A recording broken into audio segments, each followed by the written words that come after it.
going to channel my inner Dewey to start the show and say Pat Kelsey needs to be fired. You're mad. You're I mad. am mad about this. Louisville goes down. March Madness is here. We've already had our first upset. Creighton has toppled the Louisville Cardinals, who I had reaching my Final Four. Levels are good. God, I love high. March. I hate March, but I love March Isn't at the it same great, time. man? Welcome into Wire to Wire. He's Cole Bryson. I'm Diesel. And if you're watching the stream, you may be able to, no, you can't quite see JJ, but Come JJ on, Solomon JJ. is in the studio. JJ JJ's the Solomon, man. who you may know from The Block. He is training, learning, learn how to run the board, and you might see him on the show here over the next couple of weeks. Especially tomorrow. And months. Yeah. Yeah, he'll be in here tomorrow, running the board tomorrow. So if anything screws up, blame it on JJ. Cole and I take zero responsibility. It's not bad training. It's just bad upbringing. So what I'll you're say saying is it took a good 2 hours and Took one 45 game. minute for our brackets to be toast. one game for mine to be completely effed. How's yours doing? No, it's same. It's same. I took Louisville as well. I didn't have them making as far as of a run as you did. You had them going like all the way Final until Four. September. They were playing in September, I think. But I didn't. However, I went to our bracket challenge and I was like, okay, how far back are we? I wanted to see how bad the damage was. And there were a lot of Tolos and some of Rob Brown's listeners who picked Creighton to beat Louisville. It was Diesel. I watched the entire game. It was a beatdown. I mean, just a beatdown. It's I'm going to embarrassing. need every other pick in my bracket to make up for this because Yep. there's no way with having a big old goose egg all the way to the Final Four that I'm going to do well in this challenge. We'll give a little live check-in here on the challenge. Once we get a couple more games going final. Only two have gone final as of right now. The Purdue and who High was Point. that? Purdue High Point game has gone final, and we're about to have Montana Wisconsin go final. So we'll start adding some more data here for all of the brackets and get you updated, keep you updated on that as So the at least show we've goes already, along. at least you and I have gotten one right. We're 1 for 1. There you go. You and I both. I'm 1 you for didn't 2. You didn't pick High Point, did you? No, God good. no, God no. But Purdue did defeat High Point, 75-63. That game was really, really close with about 5 minutes to go. And as you mentioned, Creighton. Do you know I saw a statistic where Creighton had their best offensive outing today that they've had was in absurd. 6 years? It was absurd. They 6 couldn't years. miss. They couldn't miss. They couldn't miss. 89 points. Yeah, I mean, now it hurt that that Louisville lost Rain Smith with about 11 and a half minutes to play in the second half of that game. He's kind of a glue guy for Louisville, averaged 13 points a game. Came over with Pat Kelsey from College of Charleston, senior. He had been injured for a majority of the season, was able to come back for this game, and then he re-injured himself, and he was down on the court for a while. So obviously was. we are feeling for Smith and for his family. I know But his they mom was suck there today. Yeah, it might Screw not. Louisville. It might not have made a tremendous difference. He might not have been, he might not have brought them back. But why I said Pat Kelsey needs to be fired is they had been down as much as like 20. Yeah. And they were starting to chip away, and they had gotten the lead down to 12. And then Pat Kelsey just loses it on the referee as he's jogging up the court. The referee stops play, tees Pat bad. Kelsey up, and he goes, "That was bleeping terrible. Yeah. That was bleeping terrible." Stop the flow of the game for every bit of like 6 or 7 minutes while they were getting this thing figured out. Creighton again up 12 at that point. They get the 2 shots and the ball. Of course, they hit both free throws, and they hit a shot on that possession. So what was a 12-point lead became a 16-point lead, and Louisville just couldn't make up the difference. I'll say this about Pat Kelsey. I love Pat Kelsey. I really do. I think a lot of them, I think he's a fantastic basketball coach. As upset as I am that Louisville lost today, I'm not going to let that change my opinion of how good of a coach Pat Kelsey No, is. you love a fired-up coach. Right, but I'm upset. I'm upset. I took Louisville. I had them in my bracket. I made an investment in Louisville today, and they did not play well. They couldn't defend. As you mentioned, Creighton hit everything. I think Creighton shot 900% from the field. All kidding aside, let's look and see exactly what they shot because it was ridiculous. From the field, they shot 57.1%. You can't beat that. 57%. And then from three-point land, they shot 45.8%. Creighton just couldn't You said it. They could not miss. And what's bad is, Diesel, Louisville shot the ball well. They shot 42%. 42% usually keeps you in games. However, when your opposition shoots 57%, almost at a 60% clip, you're not going to win many games. So, tough loss for the Cardinals. Yeah, very similar story to what happened last night in the NIT. Furman took the loss on the road at North Texas. Myself and JJ were here in the studio producing that game last night, and Furman just couldn't get off the mat. And their senior guard, who they needed to have a lights-out night, PJ Smith, couldn't hit a three-pointer. He didn't have a single three-pointer made, Cole, until under 10 seconds to play in the game. Wow. I mean, this guy usually goes out there and wild. hits 4 or 5 a night. Right. And he didn't hit one until under 10 seconds to play. So the Furman Paladins season is over. But congratulations. Go ahead. Oh, do you know what North Texas is known for putting out in terms of graduates? North Texas is like the mecca of broadcasters. Really? Yep. So, like, if you go and the only reason I know this is because I lived in Texas for a long time. North Texas has a really good broadcasting, communications, journalism program, and I don't know if you can go to school for this, Cole. What you and I do. This is pure talent, baby. Well, it's you skill, can drive, determination, and talent. you can go, and it doesn't make it doesn't mean you're going to be good at it. How But many you can nerds go. come out of broadcasting school and never make it on the air? Maybe, they got maybe no a lot. Whiz. Maybe they got a lot. no pizzazz. Maybe a lot of them. I don't know. It's just it's Professionals. That's what you call them. That's right. Management. They call them management. They're known for putting out a lot of those. So it should be really interesting. But it's a great day. It's a great time of year.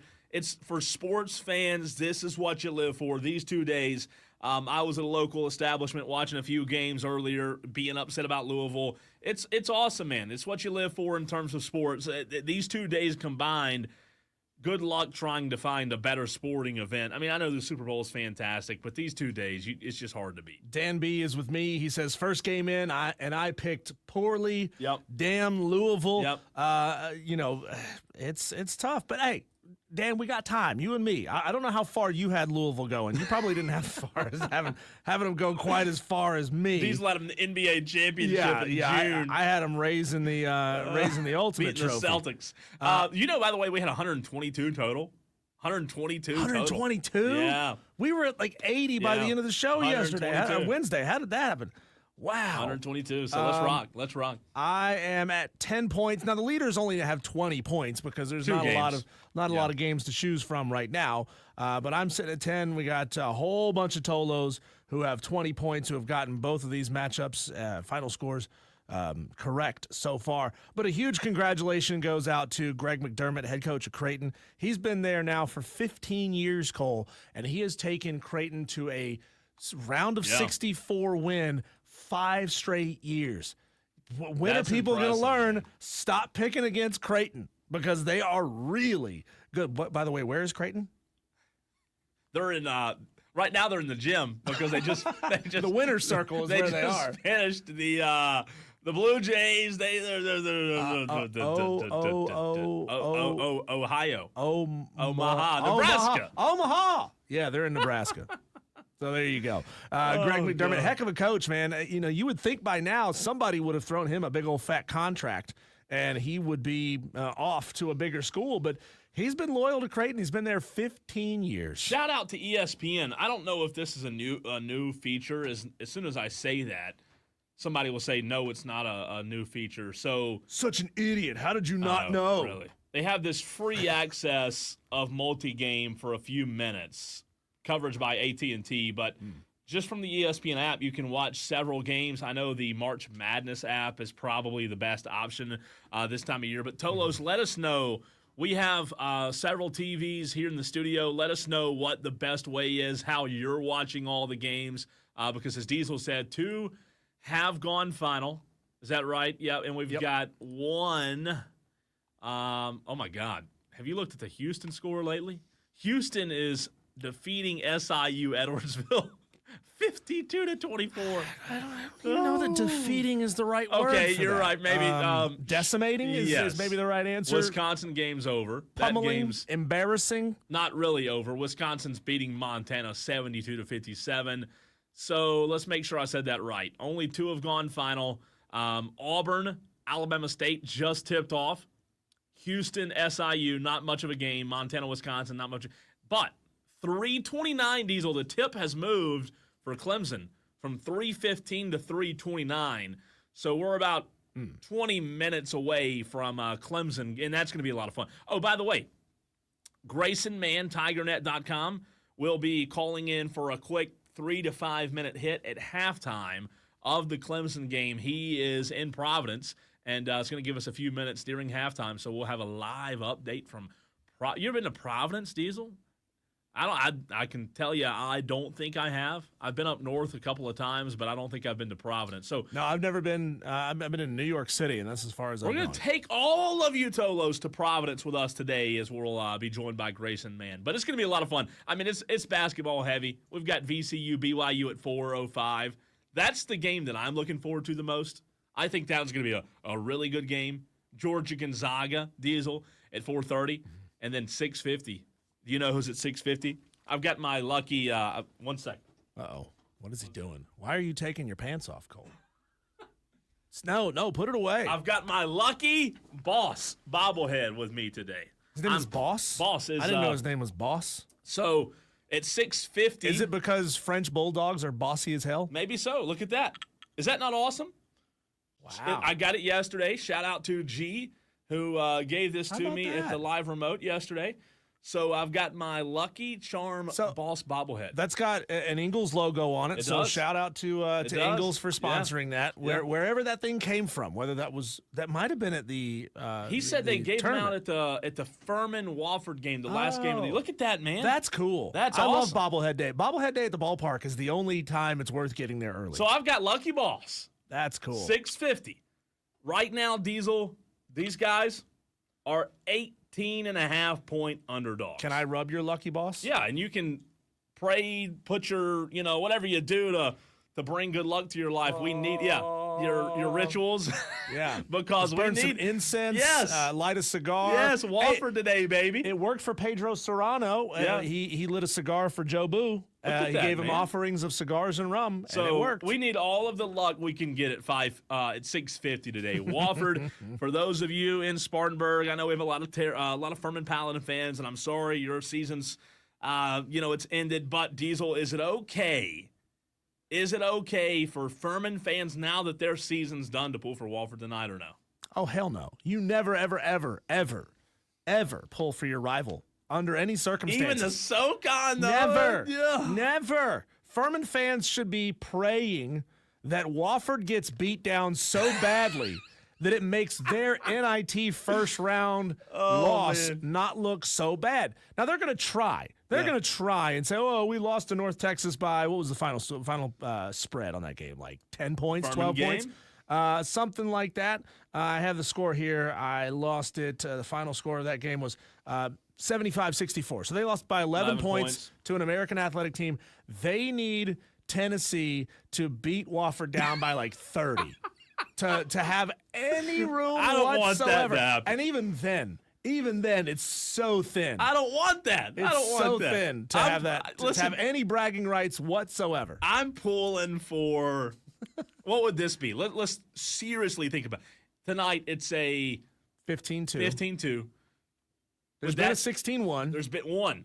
One. There's been one. This would 16. be Would this the- be the top three upset of yeah. all time? Oh, God, yeah. Of all time.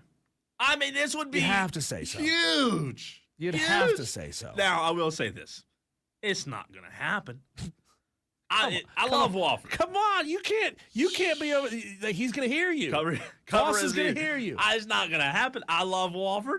I do, and I'll pull for him and root for him all the way to the end. But I don't have much. Tennessee's so good. Tennessee, I have Tennessee in my. Yeah, but they're bad people, so that's why Wofford is gonna get it done because they're bad people. Diesel, I have Tennessee all the way in my elite. No. I have them in my Final Four. I have Tennessee in the Final Four. Can you believe that? So I just think they're that good. I really do. I think they're that good. And just for those of you Tolos, So do I. You do have them that far? I have them in my Final Four as well. For you Tolos who have just tuned in, Diesel and I both picked Florida. Did you make any changes to yours today? No. This morning I did. No. What? That's cheating. I did. Colbert Bryson. I woke up this morning and I thought, okay, I got to look one more time. So I went through my app one more time, and I think I made like one, maybe two. God, I second little guess. sneaky I son of a. second guess myself. The games had already started, Cole. No, they hadn't. Yes, they had. The first 4 games were in the books. Those don't count. Well, Those don't count. And let me tell you what I did. Here's my problem is I also had Texas winning a game. And that didn't work out for me either. Well, that's not good. So No. here's what's wild. I might regret this, but you know what I changed this morning? This is a tomorrow game, by the way, a Friday game. I have North Carolina defeating Ole Miss. Can you believe that? Don't do it. I did. You got time to change it back, No, don't you? I don't. No, it's locked. It's done. It's done, so you cannot do anything now.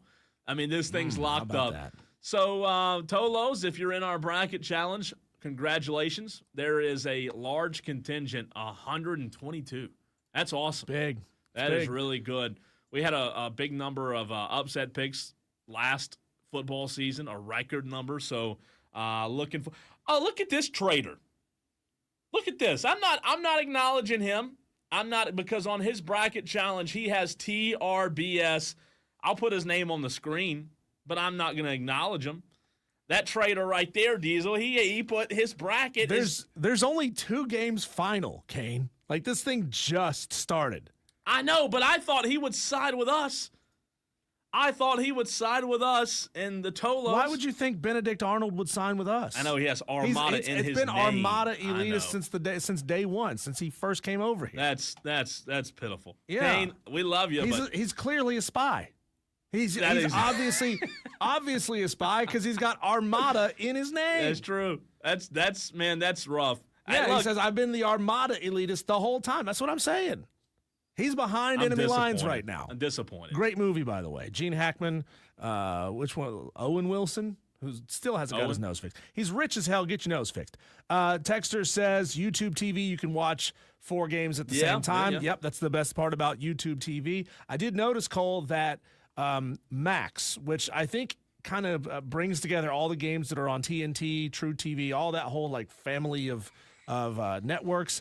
They are doing the same thing. So they have an option for you to choose 4 games at the same time. Now, earlier today when I tried it myself, they only had 1 game live at the moment that was even on their network because the Creighton Louisville game was on CBS. So you couldn't watch that one. You can only watch games on their 4-screen that were part of their network. So if you have Max, you can watch the True TV Is games. that Max? Was that Used to be formerly HBO. Yeah, it used to be a HBO Max. Gotcha. I don't know why they took.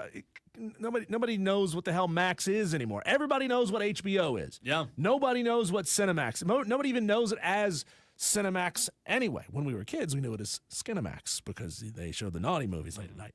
But nobody knows what Max is. That was one of the dumbest branding decisions that this company ever did. Was leave the HBO branding behind. Let's go be Max. So I've got my iPhone with the YouTube TV pulled up. 3 of the 4 games are on commercial. And Tolos, for those of you that just tuned in, 2 games have gone final. The Louisville game. Can you imagine not liking college basketball on a day like today, by the way? I mean, Corn Chip yesterday we had one other person that texted and said, I'm just not a college basketball. Louisville game's gone final. They lost. They suck. Pat Kelsey's trash. I mean, I'm kidding. I'm upset. Everybody had, I think for the most part. Got teed up in the second half while his team was coming back. It's bad. And then Purdue defeated High Point 75-63. Those 2 are final. Diesel, let's check in. Auburn, Alabama has tipped. It's underway. Houston, SIU is not even a contest. 58-30, current score of that game. Ooh. Oh, my God. Now, Montana, Wisconsin's now a 12-point game with 4 minutes to go. Montana, do you remember yesterday where the state's obviously easy, but that was fun yesterday, Missoula. By the way. It's in Missoula. Melissa did really good. She was a lot better than I thought. No, it's pronounced Missoula. Missoula, Montana? Melissa, Montana. Hannah, Montana. Actually, her and I both did say Hannah, Montana at one point. That was our good guess. Good guess today. So, Tolos, what game are you most interested in today? By the way, Bozeman is another town in Montana. You didn't know No. any other towns in Montana? No, I didn't. Bozeman. No, I would struggle to name one more today. I mean, it's bad. It really is. What games are you looking forward to the most? We mentioned Walford, Tennessee, but after that tonight, there's some good games tonight. I mean, Arkansas, Kansas is going to be a good game tonight. I like that a lot. I think that's my. I like Yale's chances against Texas A&M. You know, honestly. I was looking at that. They're 7.5-point underdogs. Yale is the Bulldogs, right? The Yep. Bulldogs. Drake, Missouri could be good. Drake, Missouri. I'm telling you, man. Tonight and tomorrow. This is what you live for, sports fans. This is hard to beat. So let us know what game you're looking forward to the most. We'll sprinkle in some March Madness trivia throughout the day as well. I was doing some research earlier on some pretty cool statistics regarding March Madness, and then at 4:20 or so, whenever Clemson does go into halftime, we'll be joined by Grayson Mann of TigerNet.com for a brief 3 to 5 minutes, just a quick hit, as that's the game we're going to be following the most today. Clemson, obviously, if they somehow, some way, Diesel were to drop this game today, would be a good look. Well, we should know by the end of the show the final score. Oh, if that game tips off at Right now they're saying, let's see if it's changed. 3:29 is what I'm seeing. 3:29. So if that game tips off here at 3:30 by the end of the show, We should know we'll by have a 6 final. o'clock, Yeah. hopefully. We'll dive into that next. Clemson, McNeese, Tolo's out there, Clemson fans, South Carolina fans. It doesn't matter who you're a fan of. Today's one of the best days, if not the best day of the sports calendar. We want to hear from you, Tolos, in the very next segment at 844-FAN phone, 844-326-3663. I'll ask you this question as we go in the break, and I want to go ahead and get the interaction started. If you're heading home early from work or you're going out to watch the games, what is your number one ordered food item to pair with March Madness? I had chicken wings at lunch today, Deez. I told you where I was going. I finally made it out. I love that place. They're not a sponsor, so I'm not going to give them the free advertising because I give them enough over the year we've been in business. But I had wings. I had Good wings. choice. Hard What to flavor? Now that's the hard part. Wings are an easy choice. I What had flavor? Alabama white sauce, and that might give the location away of where I was. Which is basically mayonnaise. It's so good. It's so you like it? I've had their Alabama white sauce. really, It really is fantastic. All right, Tolos, Clemson, McNeese, we're about an hour or so away. Let's get into that conversation next. Also, tonight, tomorrow, what is your number one choice of food pairing that you're going to pair with March Madness? The conversation continues, and the phone lines are open. The Hub City Spartanburger text line is open as well at 844-326-3663.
So we are underway, Diesel. Just like that, a little earlier than expected. Well, it was pushed back and then brought back, I guess. But Clemson, McNeese, it's underway. We've got it on right here in the Fan Upstate Studios, the Ingles Markets Studios. McNeese is tied with Clemson, according to our television set, 2-2. And Tolos, we're going to dive into that. We want to hear from you. Again, the Hub City Spartanburgers text line is open at 844-FAN-PHONE. That's FANFONE, 844-326-3663. Kane was saying something in the YouTube stream, but I don't see it. It's just blurred text to me. Not a blocking for that. Because he's, I'm upset with Kane today because he went under the Rob Brown show and whatever. That's fine. You can be labeled as an Armada elitist, whatever that is. We don't even know. Do people even? I mean, let's just bag on him for a second. Didn't Rob steal that from wrestling? Wasn't there a wrestler in one of his promos that said we're calling ourselves the Armada? Didn't he take that? Didn't he steal that from a wrestler? That's lame. I mean, I'm just telling you. We don't even know what the Armada. Okay, so it's likely refers to the Armada Elite Guard. A non-competitive guard group. Nobody knows. I mean, if Rob Brown was going to name his show after anything, it'd be something non-competitive. Right? But I'm just saying, y'all can call yourselves Armada. Kane says Armada forever. That's cute. That's really cute. Whatever that means. Nobody knows. Tolo, I mean, for crying out loud, I can't go out in the community. Here's the difference, Kane. If I'm going to go full swords out, guns out, and start firing shots, I can't go out in the community in Spartanburg and Greenville without somebody saying Tolo. Somebody yesterday, I was picking up my car, Diesel from the shop. I was there, and my good buddy Wesley, who listens to this show, he said Tolo. He's a Tolo. Y'all can have your little cute Armada name or whatever you want to have. That's nice. That's really cute and sweet. But we all know the Tolos are they're going to win this. It's not about how you start. It's about how you finish. Y'all might get a little good start, whatever, but there are more Tolos in the bracket challenge. I believe y'all are like 30 out of 122, so good luck. Good luck. Number one in this challenge is Drewtopia, and I don't see TRBS next to his name. That means the leader in the clubhouse We've got it. is Tolo. We've got this. I'm confident. I'm very, very confident. Tolos, are you confident in Clemson? Are you confident in Wofford? We'll get to a couple of texts. Speaking of text, I just got a text from a good buddy of mine, good buddy Todd. Todd says, "What is a Tolo?" Todd, I'm glad you asked. Tolo is a very handsome, well-endowed, beloved by women all over the world gentleman who understands that you turn it on and leave it on. Turn on, leave on. Very simple. The Odyssey app, AUDACY, the Fan Upstate, just like Diesel said, you turn it on and leave it on. And Todd just texted back and said, well, I must be a Tolo. Tolo Todd. See? You got this thing figured out. Which Todd. descriptor was it, Todd, that you knew like you belonged? I think you said good looking. Probably good looking. Oh, okay. Todd's a good friend of mine, and he listens. He's a Tolo. I have people all the time ask me. But see, Kane, that's the difference. Y'all can have your little cute elitist, but come on. Tolo's got this. We've got this challenge. Speaking of challenge, do we already have a challenge? This might be a game race to 20 points because it's still tied 2-2. But we got and we're 2 minutes and 40 seconds into this game. What are we doing here? An official review for what? What are we reviewing? Can we hear? Can we? I think they're reviewing Will Wade's allegiances and whether or not he should be allowed to coach this game. Let's see what we can pick up here.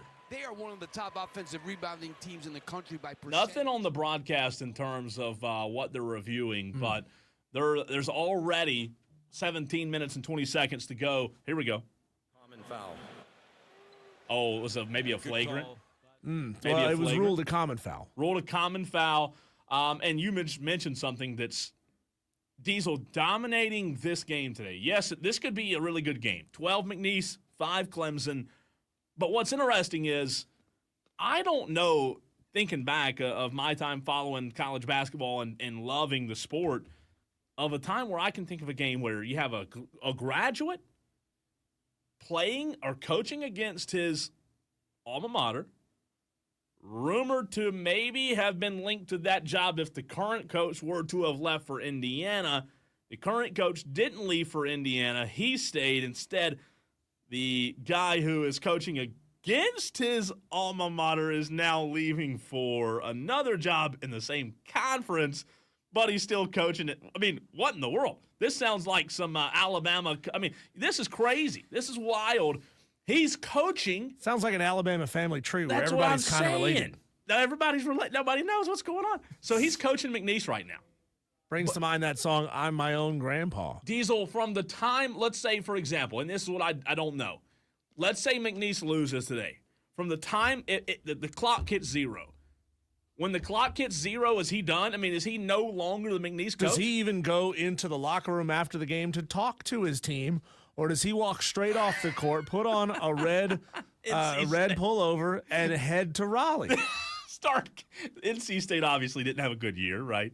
But that's interesting. Yeah, you I can don't say know. that. I don't know. Victor Locken, by the way, needs to have a big game today. I think they're trying to feed him. There's a foul just now. Did they call a? They need Del Jones to step up in this game and really take Dylan Hunter's spot and dish the ball around. Chauncey Wiggins is not going to be that guy for Clemson. He needs to be, though. He's gotten a lot more playing time. Needs to be. I mean, it's so funny, Cole. We've spent how much time talking about Chauncey Wiggins as a great six off the bench, and as soon as he has to step in because Dylan Hunter is out, Chauncey Wiggins forgets how to play basketball, and he looked terrible in the last game. Yeah, I think that injury, when it happened, you and I talked about it, and I think even though it's a guy who, like Will Vandervoort said the other day, doesn't score, more than 5.4 points per game, it's still impactful. By the way, that was beautiful. That was beautiful. Hunter to the rim for a layup. Clemson does lead 6-4 over McNeese. So, Tolos, as you're heading home on this Thursday watching college basketball, turn the volume down on the games. Tune us in. Call us. Let us know. The phone lines are open. A couple of texts. Let's go to the Hub City Spartanburgers text line. Dewey. Look at Dewey figuring out how to text the show. I mean, he's really well-versed all of a sudden. You know, he used to just call. Now he's texting. Dewey says... He's mass communicating. Dewey says, I really want that McKnece, that McNeese school to go down, but Clemson will go down today instead. Hashtag fire Ron Brown. That comes from Dewey. Who is Ron Brown? Dewey. Texter from the 431 says, chili beans is mine. You know what? Your go-to food for March Madness viewing? Well, it's a little cooler today.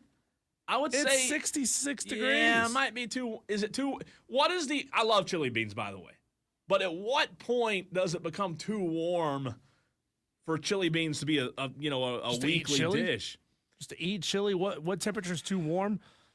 70. I was gonna say 65. 60. Yeah, it's gotta be cool. It's gotta be no, cool I'm to eat with chili. you. Chili's a cold. After that, when it gets warm, chili becomes a topping for your burger and your dogs. Yeah, it's not a main dish. So texter from the 431, even though it's March 20th, it's starting to warm up. It was almost 80 yesterday, by the way. Chili beans still on the menu. I like that. I don't hate it. Corn Chip says on the text line, I only caught a bit of the Creighton game since it was on the TV while I was out to lunch. Can't say I'll watch any more than that. Corn Chip, what a sad life, man. Are you I think kidding he's me? lying. I think he's Corn lying? Chip's probably an addict. He just doesn't want to talk about it. I mean, how do you addicted not to college love basketball. this, man? How do you not love this?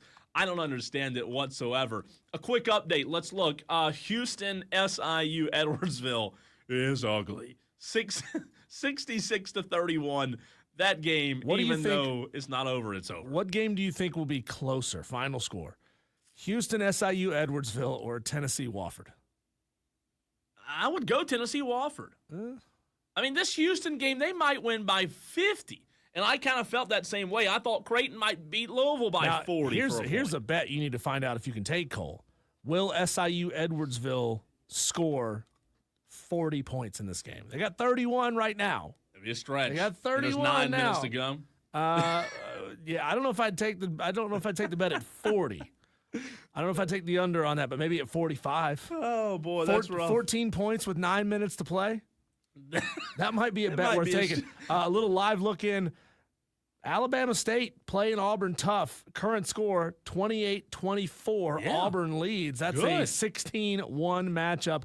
I'm mad because my bracket is already busted. But could you imagine how many people's brackets would get busted if Auburn lost to Alabama State?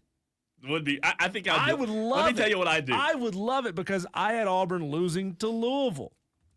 Can I show the audience before I tell the audience what I would do if that happened? On my phone, you see the ESPN Tournament Challenge. I would hold down and then up to the top where it says remove app, I would hit remove app. Just delete the app. Delete it. Be done with it.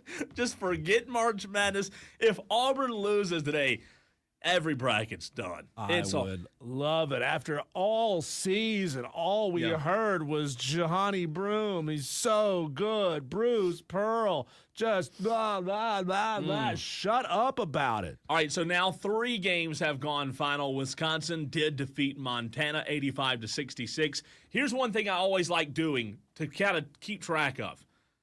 I've got one on Twitter already. So as each game goes final, I like keeping track of if the favorite won or not. So first game of the day, Louisville-Creighton. Louisville lost. Diesel, Louisville was the higher seed and the favorite according to Vegas. So we started off the day 0-1 in terms of the favorites. Now, Purdue was favored, so we're back to 1-1. Wisconsin was favored. So now, as of right now, as of 3:38 on this Thursday, we're 2-1. 2 favorites have won. You know, you and I talked about this. How many upsets do you pick? 2 favorites have won. 1 upset has happened thus far. And then currently there are 3 games going on. Houston, SIU, Auburn, Alabama State, and McNeese, Clemson. And Clemson, McNeese, it's 6-6. I've got a feeling this might be a close game for a good stretch of the game, Diesel. We're obviously going to keep our eye on it and follow it as this game goes on. But I've got a feeling that Clemson McNeese might be close. And then one more thing I wanted to ask, and we can get to this later in the show as well. I was driving in today thinking about this with these brackets, and what, millions or billions of people, Diesel, across the world filling out brackets today. You know what blows my mind? It absolutely blows my mind that not one person can get this thing right. Does that not surprise you?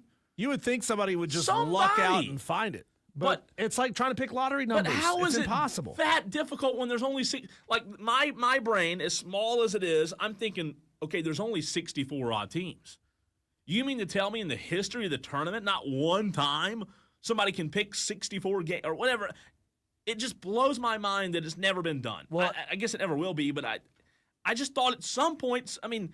Well, there are 9.2 quintillion possible bracket combinations. Is there really that many? 9.2 quintillion. See, I didn't realize that. I'm going to read this number out loud to you. Okay. And I don't even know. Let me take my shoes off. Yeah, I'm just going to read the numbers and the commas, okay? Because I don't know what each one of these blocks of numbers even means. It's 9 quintillion, 223, whatever that is, comma 372, comma 036, comma 854, comma 775, comma 808. That's nuts, man. So according to the NCAA, there's never been a perfect bracket. Okay, so it's 9 quintillion, 223 quadrillion, 372 trillion, 36 billion, 854 million, 775,808 combinations of brackets. That is unreal. Diesel, the closest anyone has ever come, 2019. A Columbus, Ohio man correctly predicted every game into the Sweet 16. And that was the closest anybody's ever come. That's impressive. Predicting every game. I mean, we couldn't even get one for crying out loud. Okay, so here's how we make this happen, Cole. We need every human being on Earth to fill out 1,125,000,000 brackets. and somebody would get it right. Are you kidding me? You're saying That's what every person has to fill out a billion brackets? Yeah. That's what 9 quintillion divided by 8 billion, the my Earth's gosh. population. Every person would have to fill out 1 billion. That's why it'll never Brackets. happen. That's why it'll never. I mean, it's Pure, great, man. pure luck. It's great. That's the only way. Pure awesome. luck is the way this is going to happen. love it, man. When we come back, Cole will break away from NCAA coverage for just a minute to highlight what might be the greatest half performance in NBA history. A guy that was on such a roll, I don't know that it could be topped. We'll talk about it next on the Fan Upstate.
Well, it seems Clemson hasn't quite figured out their offensive flow, Cole. They are trailing 10-6 against McNeese State, and you pointed out just a moment ago that Ian Shefflin has 2 fouls, and he's now on the bench. Yeah, So, that's not good.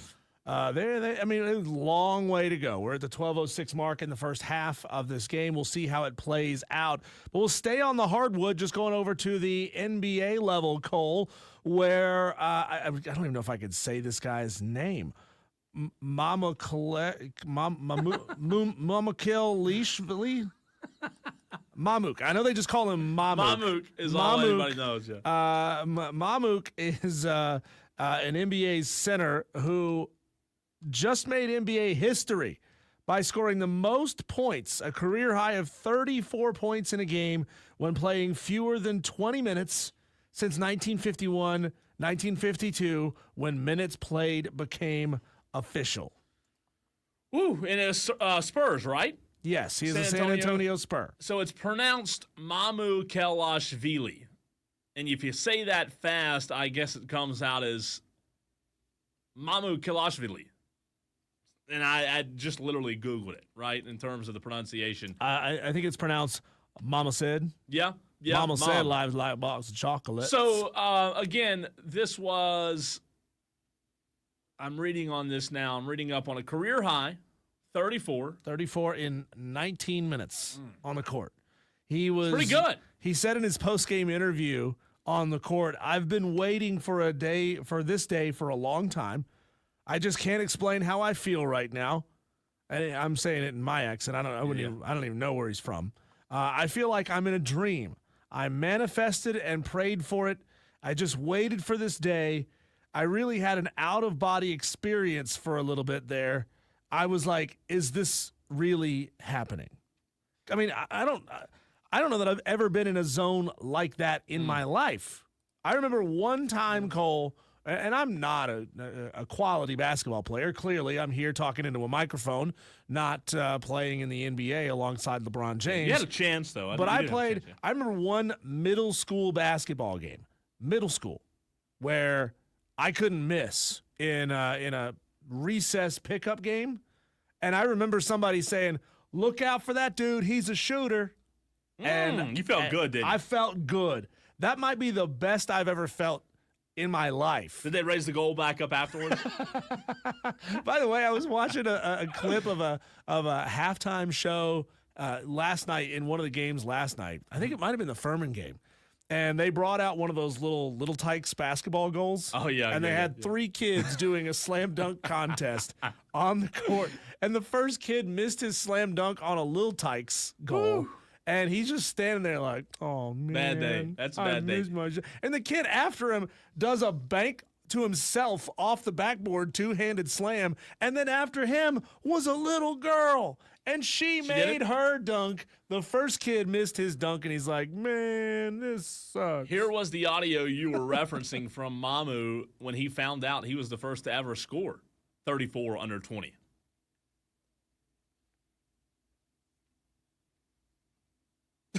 Wow.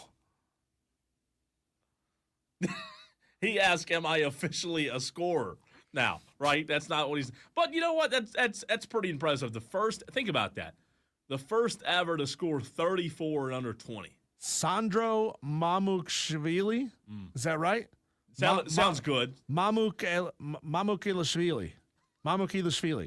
He averages 5.6 points a game. Yeah. And he scored 34 He just had in one of those 19 nights, minutes. man. He had one of those nights. He's just feeling it. Absurd. And again, and when you're playing in San Antonio and the team's not good, sometimes you have to do those. You have to have those type of nights. 6'9", 240, 25 years old, played his college ball at Seton Hall, second-round pick in 2021 He's by a the shooter Pacers. now, he says. I'm a That's great. shooter now. That's good stuff, man. I love it. Let's see.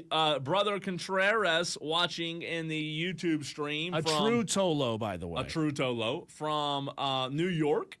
So always good to see Brother Contreras in the stream as we are nationwide, worldwide. Little update for you before we run to a break. McNeese.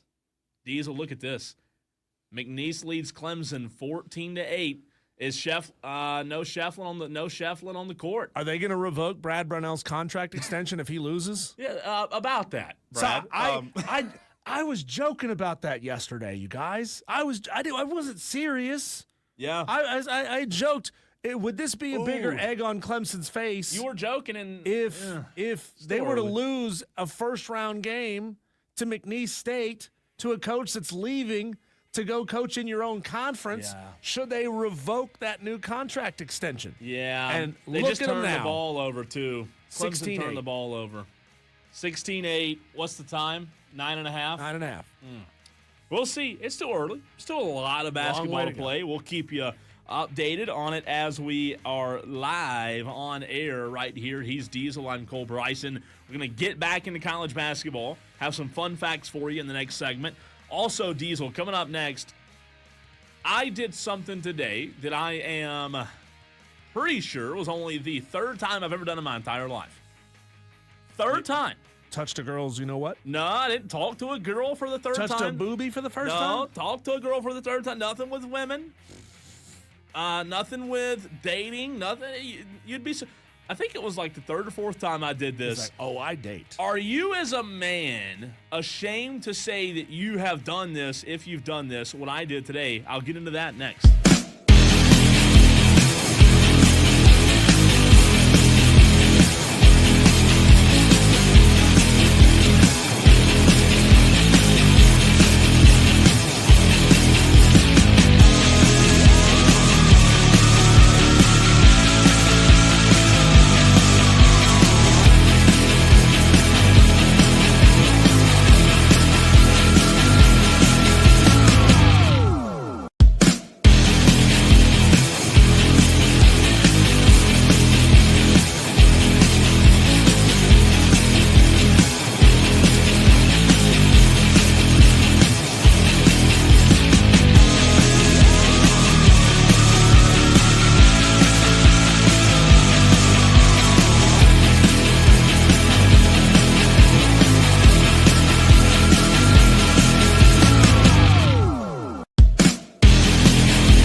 As reported by Chase Justice of WYFF4, not reported, but tweeted out 3 minutes ago, I retweeted his post. He says Clemson needs to find its rhythm and find it fast.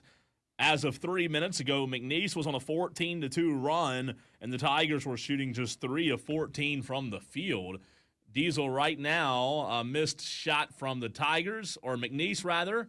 It's 18-8. There's a 3-point. Oh, no. Is that a 3? That was a 3. 21-8. 21-8. Oh my gosh, they're on a run. This is Tolos. We're gonna keep you. That's backcourt. He just stepped on the line. Oh, They're in trouble. My God. Chase Hunter, he probably hasn't done that Chase Hunter in just college. stepped on the line. Watch this. Oh, they're not gonna show it. That was unbelievable. I was just watching it in real time, and I saw him do it. I was like, "What are you doing?" He just turned the ball over after a made 3. McNeese is hot. This is obviously the biggest news of the day, so we'll keep you updated on that. But Tolos, I did something today. Diesel, I did something today that I've only done a few times in my life. I want to know from you, Diesel, and the Tolos out there. We have on this sports station a lot of faithful listeners, Tolos. We love them all, even the ones who, like Kane, put the Rob Brown Show in their bracket challenge. That's okay. We love you too. But I would assume that we have more men out there listening than we do females. Now, we do have a large group of females that listen to the show. We hear from them. Diesel, you and I met one. Christy, at the Clemson, South Carolina game.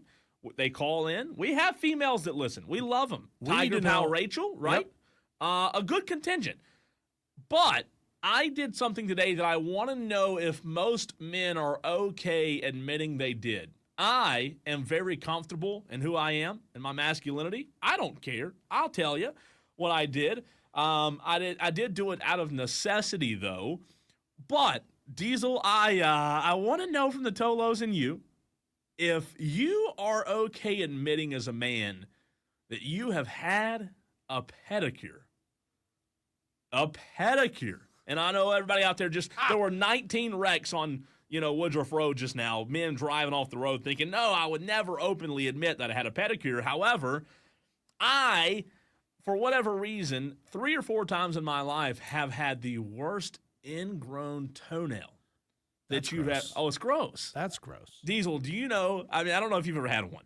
Do you know the pain that comes with an ingrown toenail? No, I've never had one. It's painful. I don't know. I don't know why I've been so lucky in my life to have 3 or 4 of these things, but when you have an ingrown toenail, you know what you have to do? You have to go get a pedicure, right? Zach Breeze, see, I told you. What do you say? Facebook. No, dude, never in my life. I get it, Zach. It's not like I went because I was bored and said, you know what, I woke up today and thought it would be a good day to go get a pedicure with 18 other women. I didn't think that. I have a freaking ingrown toenail that was so painful. Diesel, the bad part about an ingrown toenail is if you hit your toe on anything, it's like, it's the worst pain. It's the worst. So I went today, and I'm not ashamed to say it. Is it the same toe every time? It's one of the big toes. It's always the big toe. Always the same big toe? I think so, yeah. Or amputate. Amputation is that's the only way you can make sure it never happens again. Get rid of Brother Contreras on the YouTube. Do you ever use a nail clipper? You can't. I think Cole uses a circular saw because he's so manly. He uses a circular saw to get it off. So here's the bad part. I've never done this out of I just want to go get a pedicure. I've done it out of necessity. Mm-hmm. The bad part is, I think men should do it more. Let's normalize it. Here's the truth, Cole.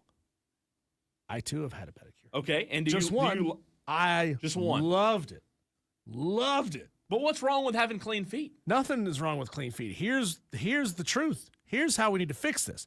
And this is something that Big Pedicure, the industry, hasn't figured out. How do you make it something dudes want to go do?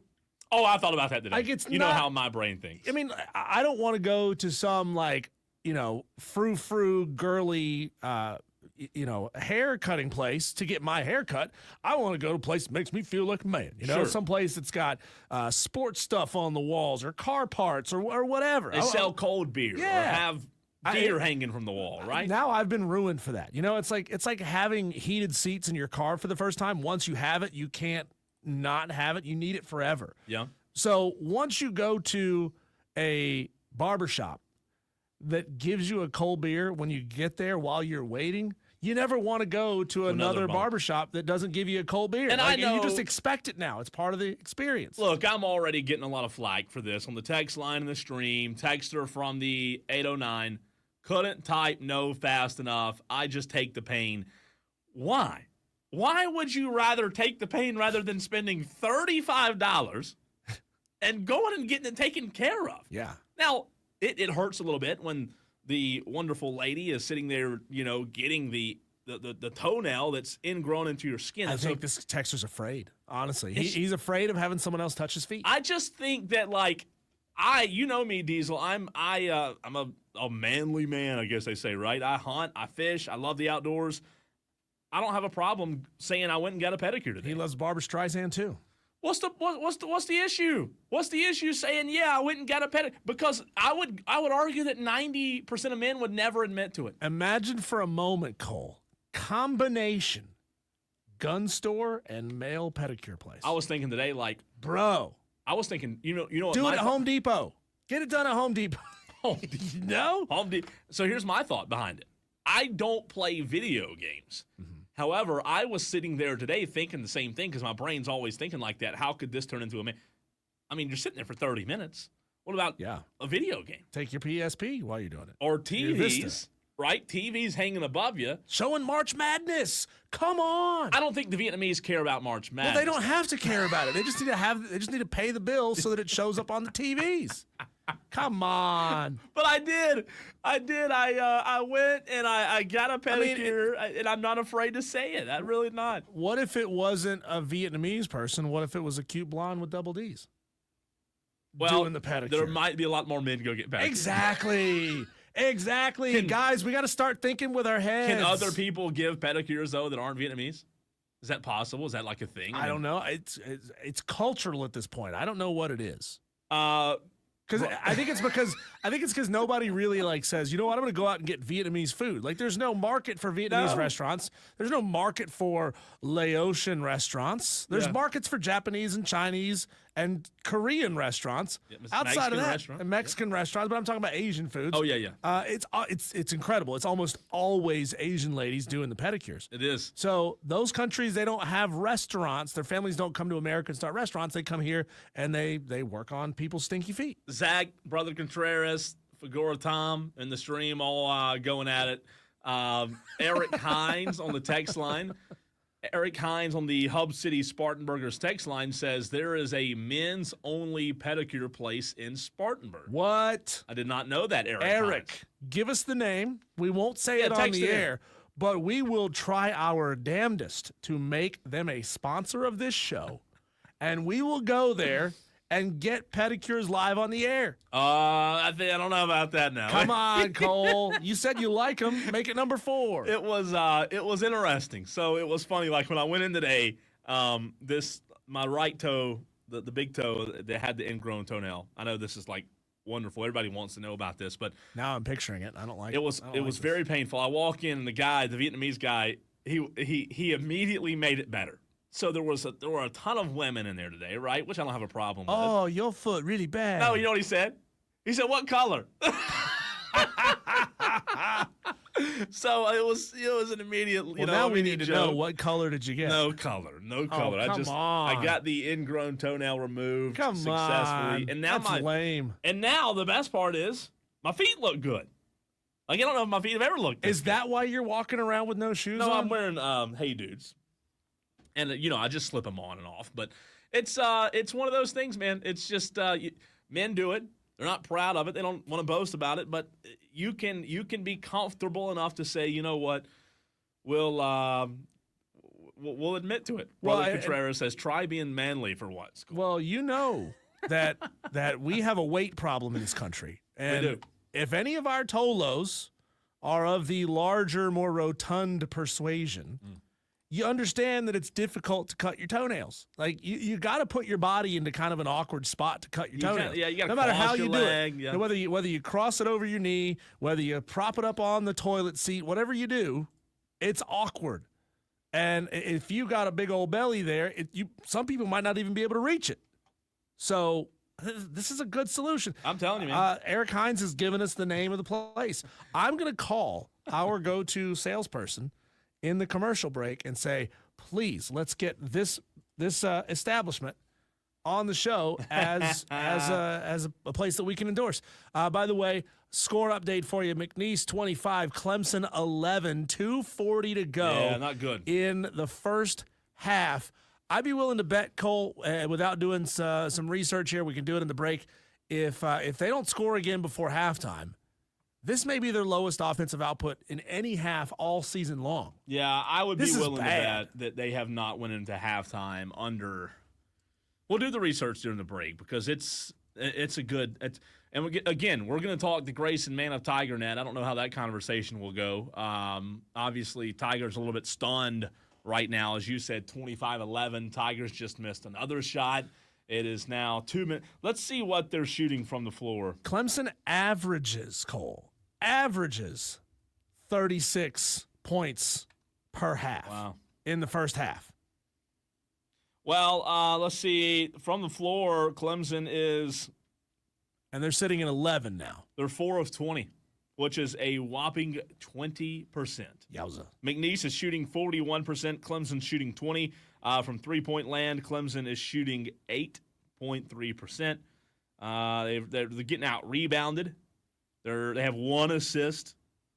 They're getting McNeese has 4 steals, more blocks. Clemson has 10 turnovers. Wesley Roberts just put that in the stream. Yeah. 11 points, 10 turnovers in the first half. That's right. That's exactly So right. bad. Think about that for a second, Wesley, and Clemson fans out there. 11 points and 10 turnovers, and you've got 2 minutes to play in the first half, and McNeese is at the free throw line. Just hit the first. You think about just if you Google or ask Siri or ask Alexa, hey, draw up the worst imaginable first half ever. I mean, obviously it could be a bigger deficit. It's now 27-11. It could be 35-11. I just got an alert on my phone. It says McNeese has come to play. Yeah, It's from that's what I'm ESPN. saying. Like it's this is wild, man. And there's a 3-pointer. They have not made one yet. Shefflin with a rebound. Strong. That's a good rebound. He just traveled and got away with That it. wasn't but- Chase Hunter. That was Jaden Zachary that missed that 3. Chase Hunter just misses a 3. Oh, my God. I mean, they can't find the can't find the it. bottom of the bucket. They cannot hit a shot. McNeese is getting good looks. Clemson, here the reality of it, Clemson in the first half hadn't gotten terrible looks, and make it 2 more now for McNeese. The This Cowboys. is flat out Is embarrassing. that right, Cowboys? Cowboys. 29-11. I don't know. Listen, here's what's fascinating about this, and I hate to be this guy.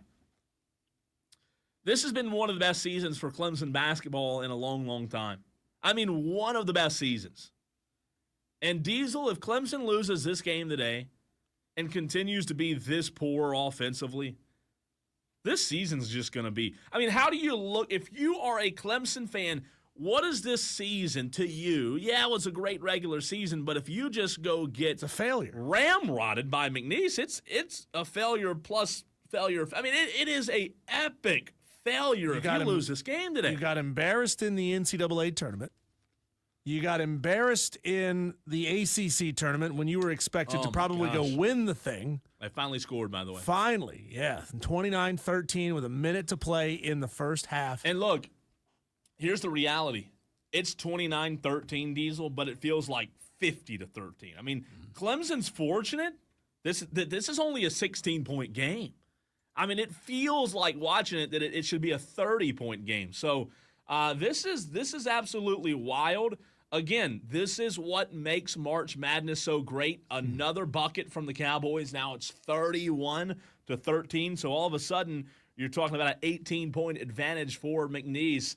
Here you go. There's your stat. There's your answer. Fewest points in first half this season, 24. Diesel, this is just epically bad. I mean, South Carolina, if Clemson loses this game today, our show will turn into a South Carolina Gamecock call-in show. It will.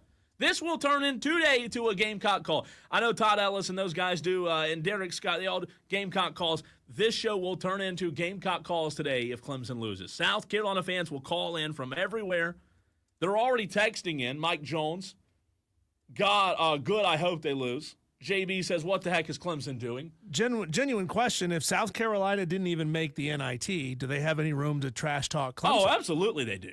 They absolutely. I don't know that they have any room, but are they going to do it? They're gonna do it. Absolutely, They're and gonna do you it. should. They're gonna do it.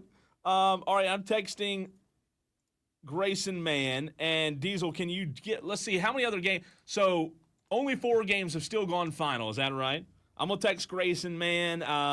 Yeah, give me 1 second. I will pull the current scoreboard.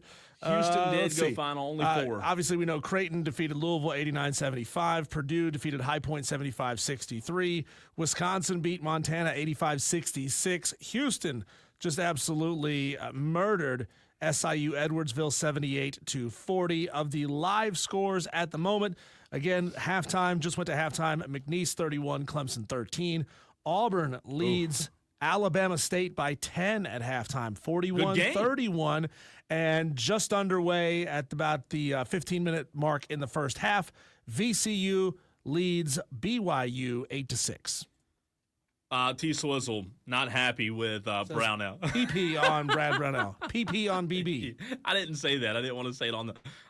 Mike Jones, or excuse me, JB says. You guys just extended this fool. I know, that's what Mike said. 6 more years. JB, it's like Clemson said, we've won more games in a season we've ever won, so we'll just throw up and cruise against this little nobody school. Wow, this is all right. So stand by. Grayson Mann is joining us in just a few seconds. When losing a non-10-point averaging scorer completely demolishes your game plan, that is pathetic. Can I say one thing? I shouldn't say this, but I'm going to say it anyway.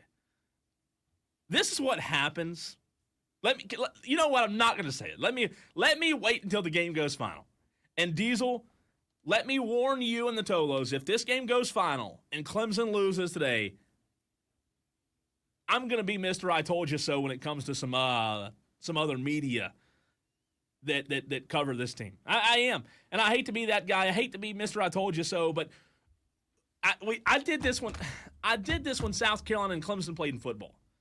We have so many people who cover these 2 teams in this state who don't know how to cover a team without their glasses on, and they get you so hyped up and so pumped up, and then when they lose, it's catastrophic, and you're upset and you're let down. But again, you choose who you listen to. You choose what shows you listen to, because I can promise you one thing, Diesel, you know I've grown up a Clemson fan. You know that.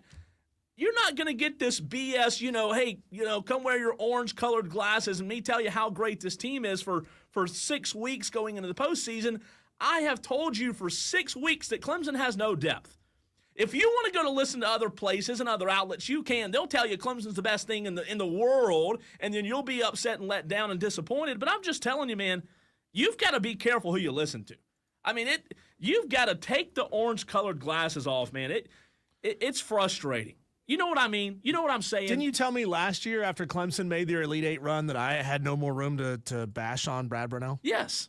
He's a great coach. He's a great coach. Is he? He's a great coach. Is he? He's getting outclassed and embarrassed by McNeese State. One game. No, he's a great coach. I'm not going that far.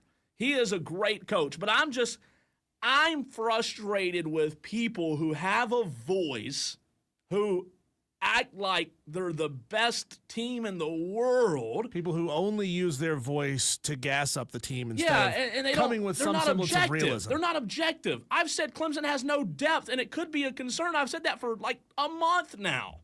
But you go listen to your friends who tell you how great your team is. To your point, to your question, Brownell, I think he's still a good coach. Just one game. Look, they might come back and they might score 50 and kill McNeese in the second half. I'm just saying, my point is, just be careful who you listen to and who you believe and who you put your faith in, because it's not always this, pumped up, everything's fine, we're the best, we're the best, we're the best.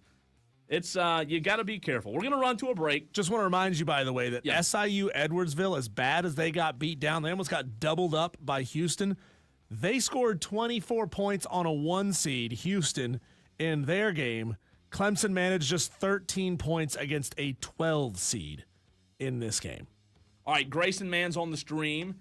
Should we run to a break and bring him on, Diesel, or do you want to bring him on now? Let's We can go over a few minutes. we can go over for me. Yeah, let's bring Grayson Mann on All right, right let's now. go over Yeah. a few minutes. Let's go over and let's go live to Providence, where Grayson Mann of TigerNet.com. He looks fantastic, by the way. He looks great, and he is joining us. Grayson, we'll let you do the talking here. What is the response from those Clemson fans in attendance after McNeese has put up quite the showing in the first half?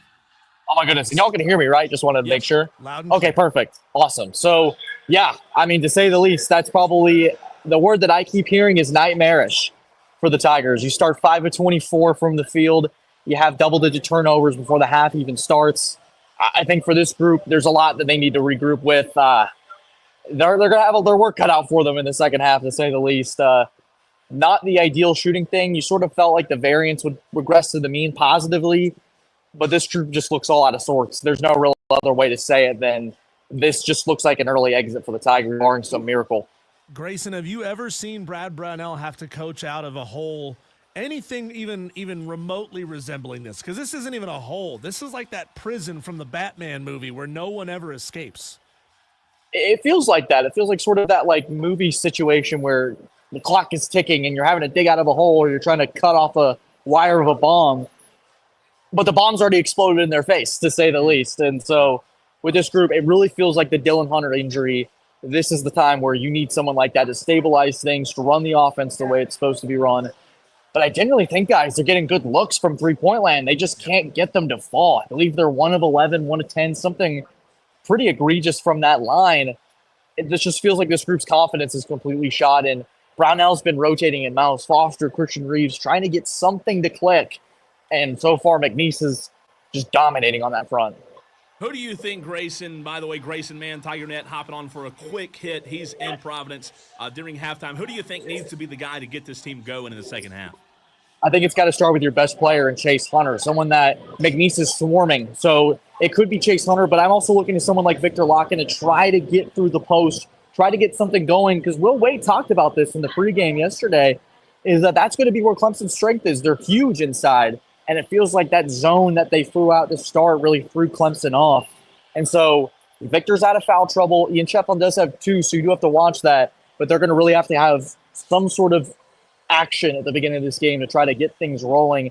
And they need number 1 to turn up like he usually has this year. An all-ACC player, they need him in the worst possible way. Grayson, I just want to let you know I authorize you to go lock Clemson's locker room doors after the game. If they can't come back and get this win, lock the doors, don't let them in. I don't know if I have the authority to do that, but if I end up getting fired from TigerNet for that, do I get a spot on y'all's radio show? 100%. Absolutely. Yeah, we'll quit. Well, it's okay. It's an unpaid internship. Oh, I can't do that, guys. I gotta pay the rent over here. Grayson, we appreciate you, man. Quick hit. You're the best. We love you, and hope for your sake and Clemson fans out there, we hope the Tigers can pull it out in the second half. I might have to split my duties of writing a gamer and booking a flight home, but we'll see. Hopefully Thanks. not. Thanks, Grayson. Appreciate you, Grayson. Grayson Mann, TigerNet.com. Quick hit from Providence. That's good. We're gonna get back into it because a lot of comments on the stream. T Swizzle says he disagrees with me. JB says I agree with Cole. That goes for people who cover Clemson and South Carolina. Again, Brad Brownell and Clemson, they may come out in the second half and run demo. There's still a lot of basketball. We'll get to a lot of your reactions. It's coming in so fast and furious that we can't get to all of it. We'll catch up on some of that on the other side of the break right here on the Fan Upstate.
Tolos, we are in utter disbelief, and our comment section right now looks like a tornado just I love came it. through I Pickens love it. County. Halftime score, 12 seed McNeese State with Will Wade, who's about to leave McNeese State to take the job at NC State. 31, Clemson 13.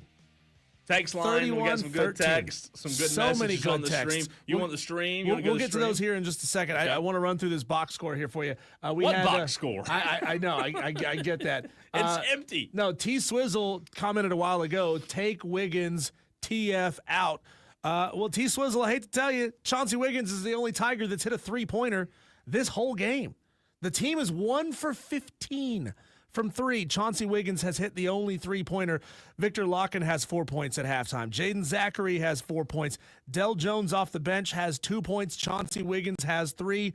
Otherwise, Ian Shefflin has 0. Chase Hunter has 0. Miles Foster, Christian Reeves, and Jake Heidbreder, 0 points. Those are guys that you have to have scoring to win you this basketball game. And it really, Cole, it comes down to Brandon Murray off the bench for McNeese State is playing out of his mind right now. 14 is he? points. What have I been saying for 14 a points. month? What 7 have I for told 12. you and the Tolos for a month? If you get into the tournament and have a guy who on the bench goes off, you're screwed. And Clemson has I have been saying this, that they have no bench. Diesel, I don't know how many times through this microphone I've said, the problem is when you get into March and I used an NBA illustration just like 4 days ago. You have one guy explodes. What is your answer? What's your counter? But again, you know, I'm an idiot. People don't listen to me around here. If you went just off starting 5, Cole, the halftime score right now would be 12-11. Just off of starters, 12-11. It's Brandon Murray Depth's off the important, bench. man. He averages 7. He averages 7 points a game. And he has 14 at halftime against 5 seed Clemson.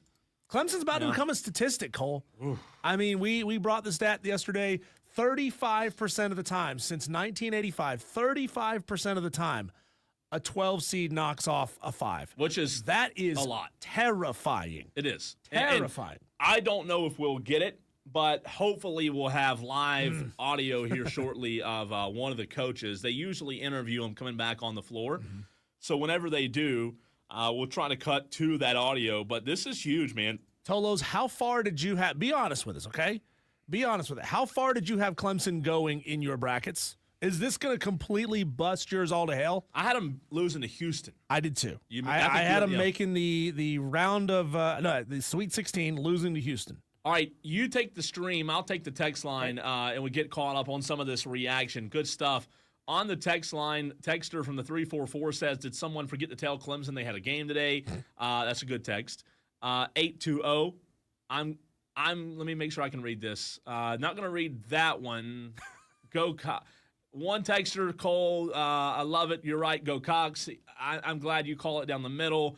I'm not going to read the other part of that text. Texter from the 419, congratulations on the contract extension. Brad signed McNeese State. That's a good text. I bet you got a raise too. It's not just an extension. I guarantee you this is a raise. G on the text line says, what is Clemson doing? G, I don't know, buddy. It's not good right now. Mike Main says, absolutely, Gamecock fans have every right to talk. We beat Clemson. I mean, fair enough, right? Yeah. I mean, dude, you asked the question last segment. Can Carolina fans talk trash? They beat them.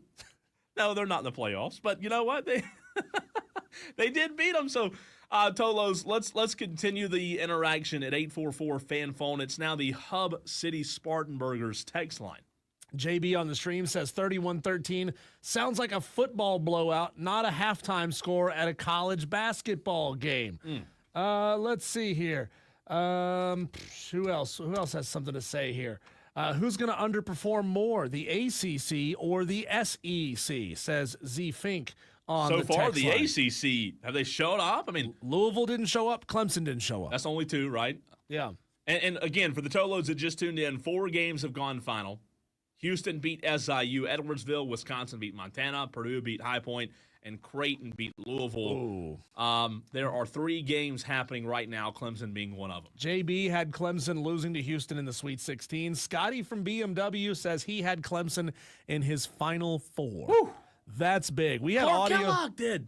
Clark Kellogg? Remember? Was that the audio Yeah, that we had the other yeah. day? Clark Kellogg said National he had sleeper for a national champion. Yes, that was Clark Kellogg. Unbelievable. Unbelievable. By the way- Seriously, lock them out of their locker rooms. They don't deserve to sit on cushy benches right now. Big shout out to Grayson Mann of TigerNet for hopping on with us for like. We got a Tolo who 3 to says 4 he minutes. picked McNeese. Did he? On your actual bracket, you picked McNeese? He says, I thought the ACC was horrible, so I picked accordingly. You know what? I mean, hats off to you. Yeah. The ACC, they have been horrible. I mean, Louisville has been really good this year, but Louisville has been good in a, not so good ACC. So, the tournament tells you how good your conferences are. I know a lot of people don't think it does, but it does. Because you beat up on your conferences all season, well, that's great, but how good are you? How good are you when you play other teams? This is bad. This is This bad for is, Clemson. Brad Burnell has the toughest coaching job of his career, and he is going through it right now. Right now, who wins this game? Right now. I still say Clemson wins. I think Clemson comes back and wins it. Close. But if I had to give odds for it, I'd give it a 55% chance that Clemson comes back to win this game, 45% chance that McNeese holds on to win. All right, I am looking right now feverishly on just a random website. I am looking feverishly here, Diesel, to see what the live line is. TotallyLegalSportsBets.com, right? That's the address. Yes, that's the web address. College basketball, Clemson McNeese. Right now, McNeese is a huge favorite to win. McNeese live right now is minus 1,062. Diesel, Clemson is plus 468 to win the game outright. So if you think Clemson's going to win, you can bet them at halftime at plus 468. The live spread is 9.5 in favor of McNeese. Wow. So the live line. Now this line, the line changes throughout the game, and you can bet on it throughout the game.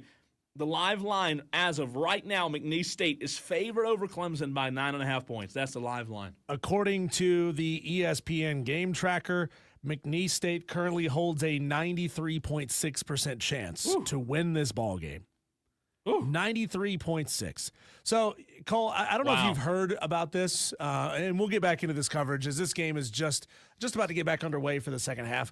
I don't know if you've heard, Cole, that March Madness is the number one time of year that men go get a little snip and sit on their couch and ice their beans and watch basketball. That is the best stat ever. It is a phenomenal little bit of scheduling that men do. I was trying to find actual numbers for how many vasectomies are performed leading up to March Madness, and I can't find a real number. But everywhere that I'm seeing says that they're using the word significant increase in appointments and procedures during the month of March, to the point that a lot of clinics who do vasectomies have to adjust and expand their hours so that they can do more. I mean, think about it this way. Good, man. When hunting season starts, there's probably gun stores and ammo stores that lengthen their hours so that the hunters can come in and get what they need to get to go hunting. This is the same thing. Sure. By the way, second half's underway. Clemson first shot missed. McNeese second shot missed. Clemson second shot. Shefflin goes in. And so we'll see. We'll see. Who is this? This is McNeese player is on the ground. I think it's number 11 for McNeese State. Who is that? Slow to get up, it looks like. Who is number 11 So for McNeese how many State? total They is need that is Kadir Copeland. They need Copeland. He's been good today. Yeah, they need this player off the bench who's just torching them. That one player had more points than Clemson did in the first half. Yeah, Brendan Murray. Had 14. Yep. And again, Shoemate had 6. Their point guard, Joe Charles, though, didn't have any. So, like, it's just so funny. I literally, a week ago, I used the NBA illustration because it doesn't always happen in college, but literally that's what I was afraid of. If you have a Brandon Murray go off on the opposition, you said it a minute ago, they had 2 bench points. Dale Jones, 2 points. And by the way, 2 of your starters have yet to find the bucket. Right. Ian Shefflin finally has now. And one of whom you need Jaden Zachary to turn it on, and you need Chase Hunter to find his stroke from 3. If you can do that, I think Clemson will fairly easily make their way back. Ian Shefflin just denied at the rim. I'm thinking they called a foul on that. So Ian Shefflin will go to the line. Current score 31-15. Clemson has a chance to make it 31-17 and start clawing their way back into this ball game. I will say this. I know McNeese has a huge lead. However, all the pressure's on McNeese right now. All the pressure. Oh, yeah. Because, how many you're times trying to hold on to it, right? How many times at the beginning of college football seasons do we see the little upstart FCS team and Ian Shefflin misses his first free throw? How many times do you see the upstart FCS team come in with a focused game plan and they can take a big boy program all the way to halftime, third quarter, even the end of the ball game, Cole. And then all of a sudden the talent should click on. That's right. And the domination should click on. Sometimes, most of the time it does. Sometimes it doesn't. That's when you get the best upsets ever. Sometimes it doesn't. This would go down as one of the biggest upsets in NCAA tournament history. And Clemson was down. The halftime score, what did we have? 31-13. 31-13. I'm not good at math here. That's 18 points. That would not even come close to the biggest NCAA tournament deficit made up. That distinction goes to BYU, who made up a 25-point deficit in the tournament in 2012. I can tell you right now, watching this game, and if Tolos are watching, you can say the same. McNeese is way too much for Clemson down low.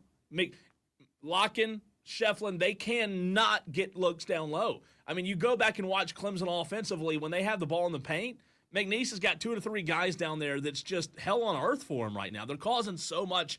The McNeese's defense is really good in the paint.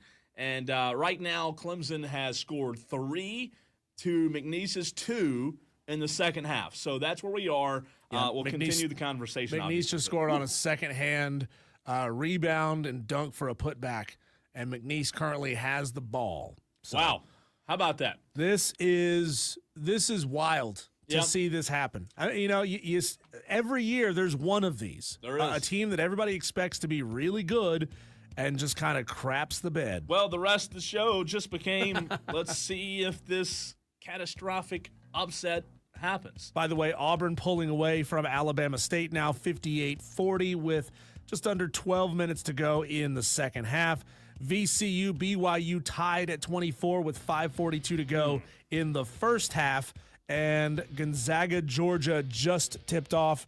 They've played just a little over 2 minutes, 6-0. Gonzaga is the score of that game. McNeese just hit a 3.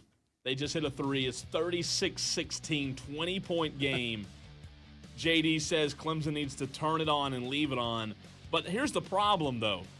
If McNeese keeps shooting at a 40-some-odd% clip, yeah, Clemson needs them to go ice cold for the second half. That's the only chance. There's a steal and another foul on Shefflin. That's just what, 4th? I think it's 3rd. Oh, boy. 3rd or 4th. Yeah, might be 3rd. We will get to some headlines. We call them the Daily Wires. That is next.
Texter from the 228 says, just left the SO Club in Clemson. Half the people have already left. Not good. Texter from the 316, this is typical for Clemson in tournaments. What has basketball ever won? Can't believe we extended him. So, as you can imagine, this show has gotten interesting and will continue to be interesting for the next 2 hours if Clemson doesn't get there. How many of these together. texters texted in and dumped on UNC for extending Hubert Davis?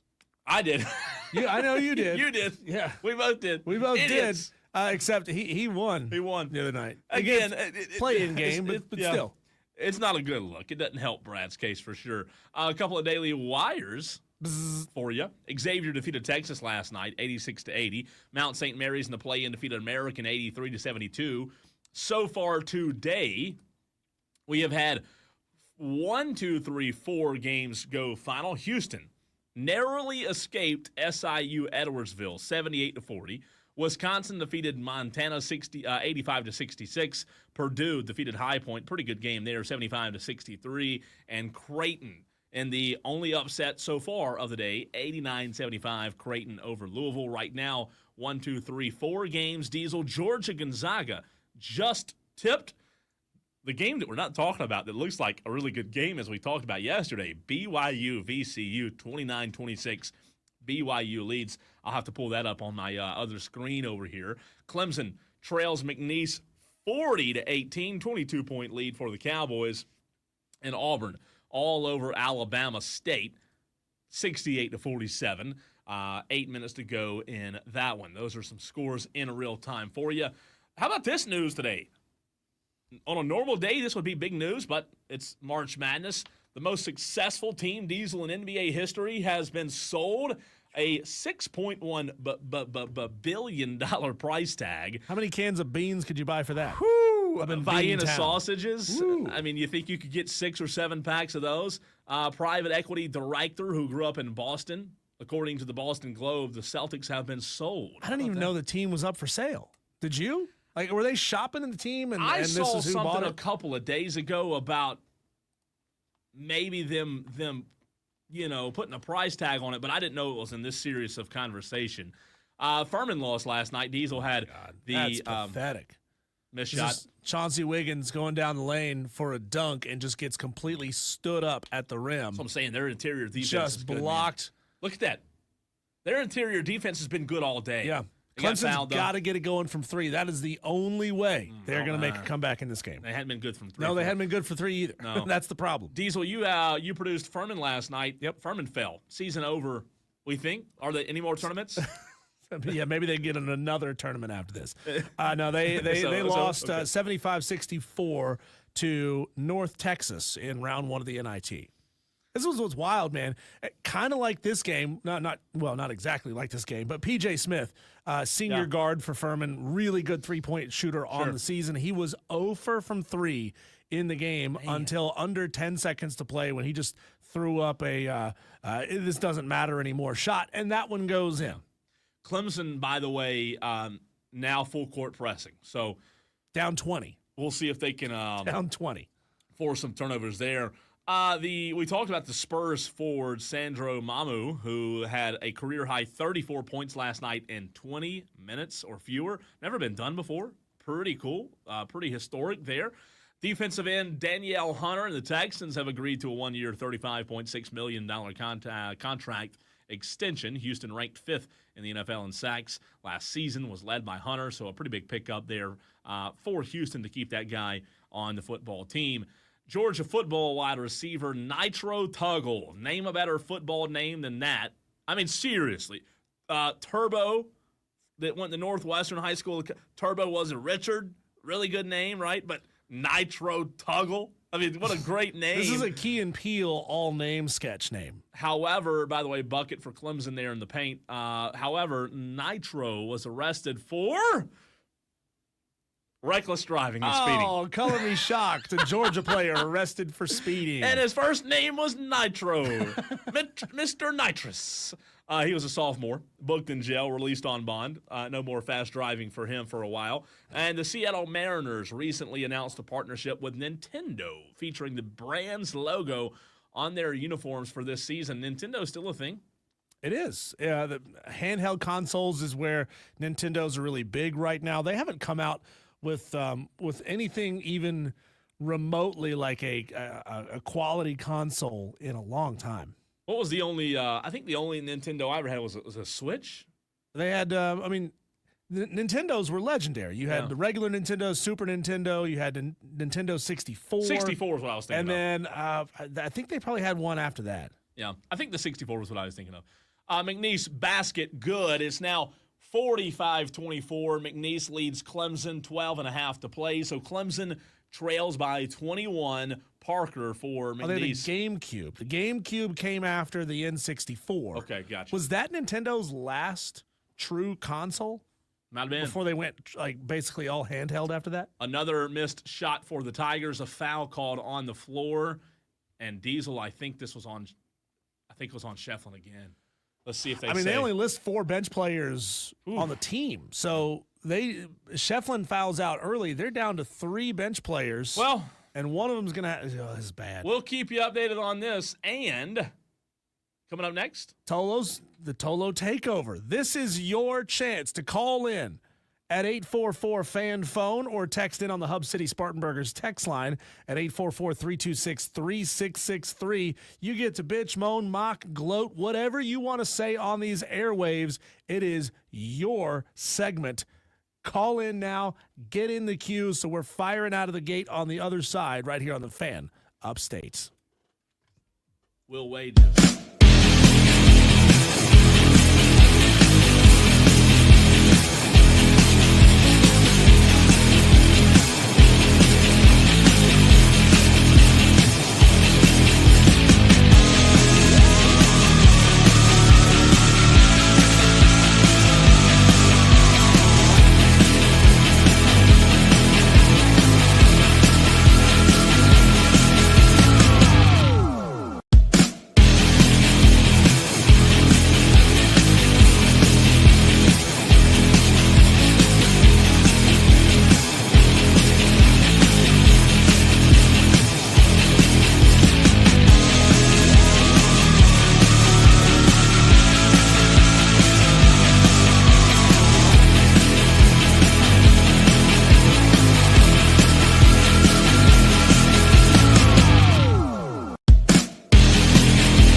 You know, I got to admit, Cole, that I am real disappointed in South Carolina Gamecock fans right now because you're not picking up your phone and calling 844-326-3663. It's not over yet. And taking this opportunity to dunk on the Clemson Tigers, who are down 20 points with 10 minutes to play, 10:02 to play, 47-27.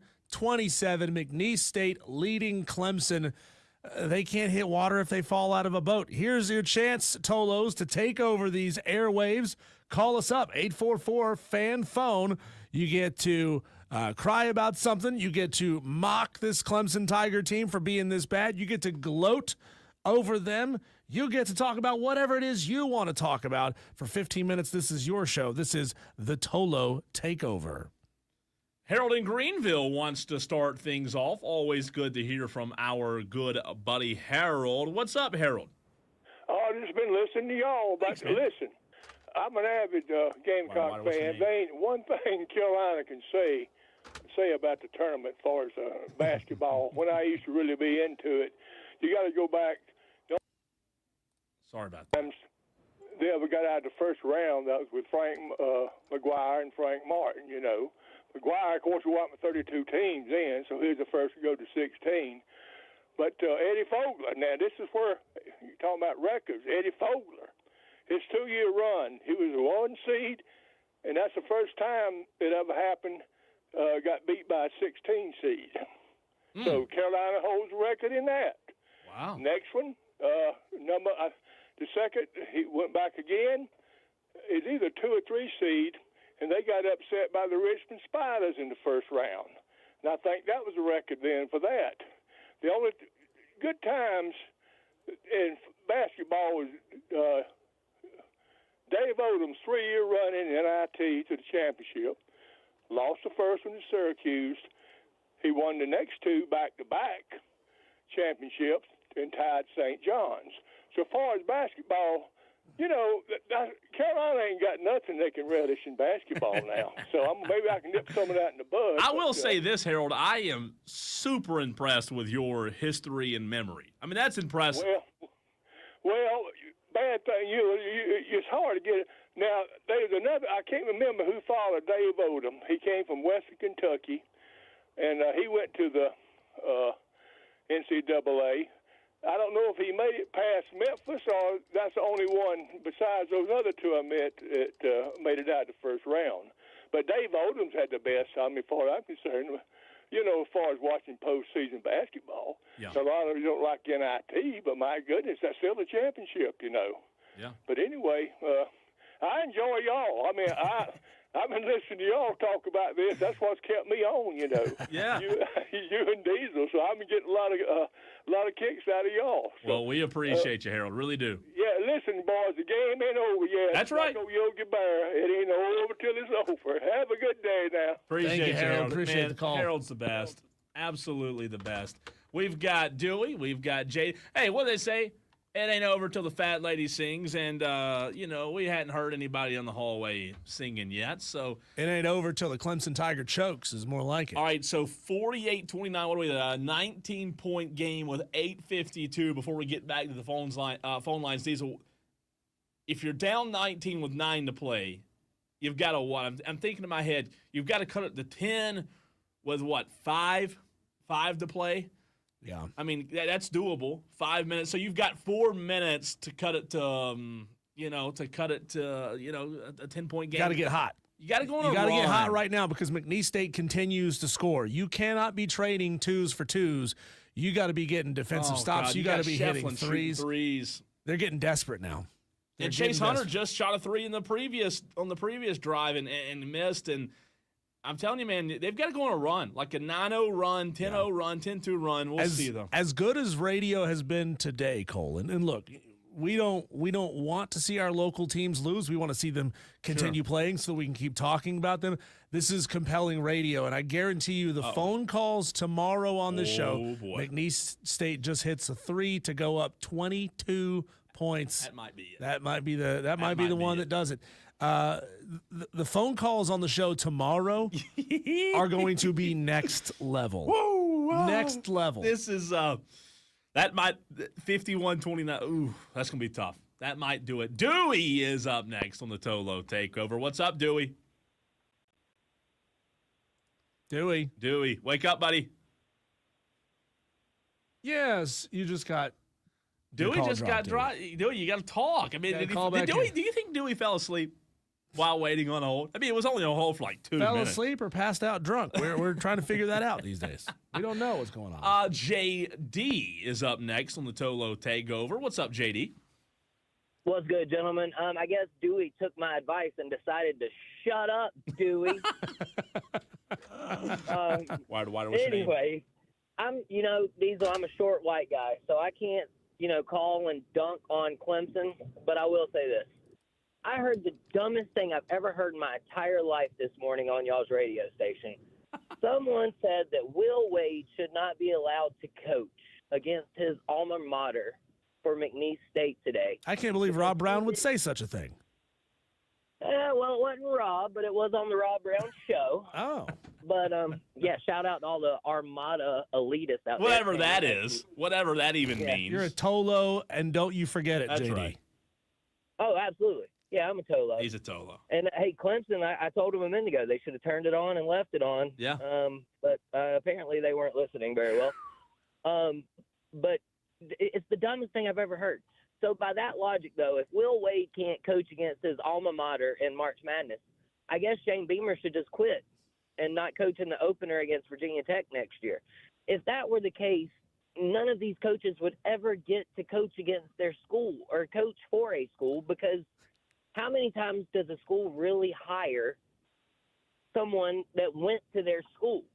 I mean, it's the dumbest thing I've ever heard in my entire life. So they got to pull a and Bubba it's Cunningham and outrageous. recuse themselves when they're playing their alma mater? Is that what you're saying? Or is that what No, Lonzo that's was not saying? what I'm saying. That's what So Lonzo was that saying. is what someone said. They should, Oh. and the Will Wade Why- NC what's State thing.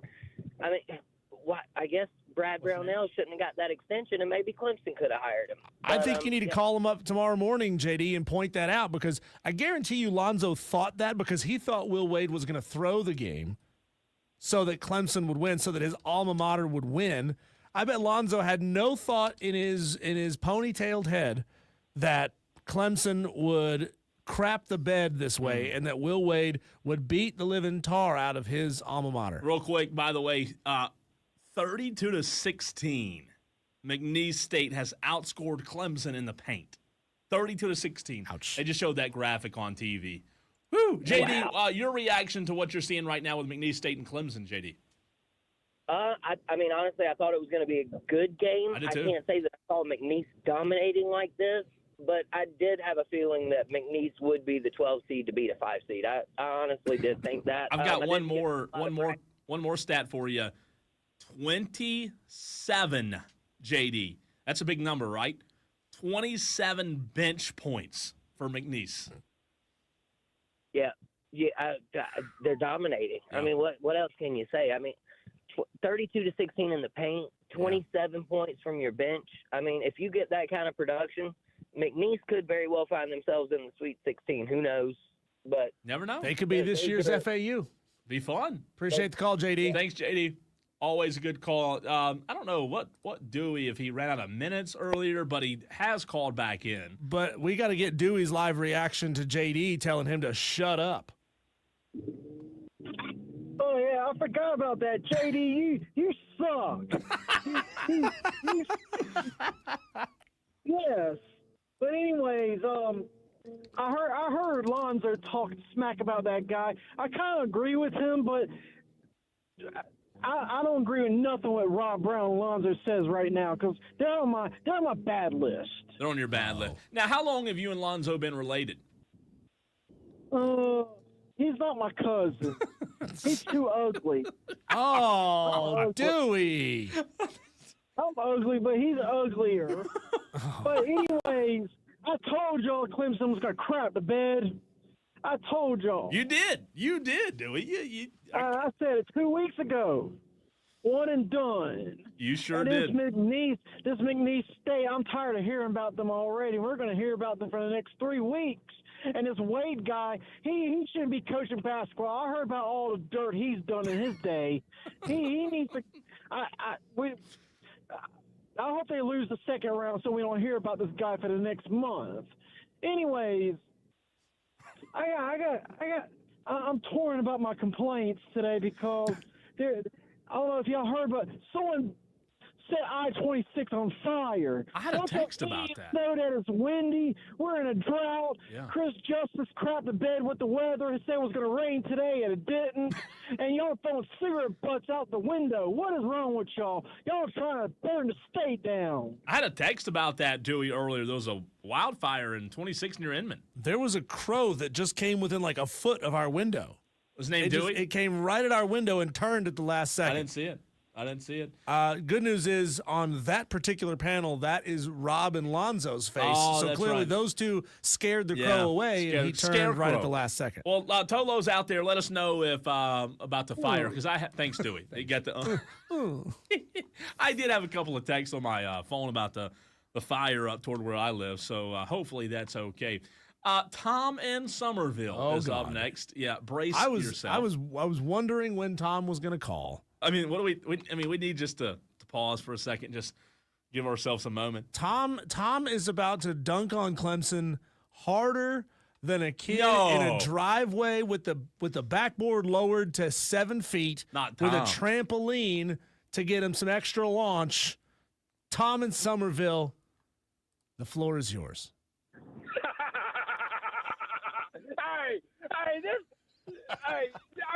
This has been absolutely an incredible last 24 hours for Clemson, okay? You know, you're in the tournament. All things are good. You continue to extend Brad Brownell. You know, you might as well just give him a lifetime contract, okay? Because nothing he does is a fireable offense. You know, he has a magical run last year. Still didn't get to the Final Four like the Gamecocks have done, but he had a good run last year. He wins a whole bunch of games this year, doesn't beat the Gamecocks, and, you know, he gets another contract extension just to go out against a double-digit seed whose coach is on the way out to come to the ACC and get his brains beat in. What a day! What a day! It is a great day to be a Gamecock, but it's even a better day to be a hater of the Clemson Tigers. This is phenomenal. All the Clemson fans out there bragging because you won 20-whatever games. You're still the second-best team in the state, maybe the third-best team in the state. And once again, in primetime TV, Brad Brownell lays a big old goose egg.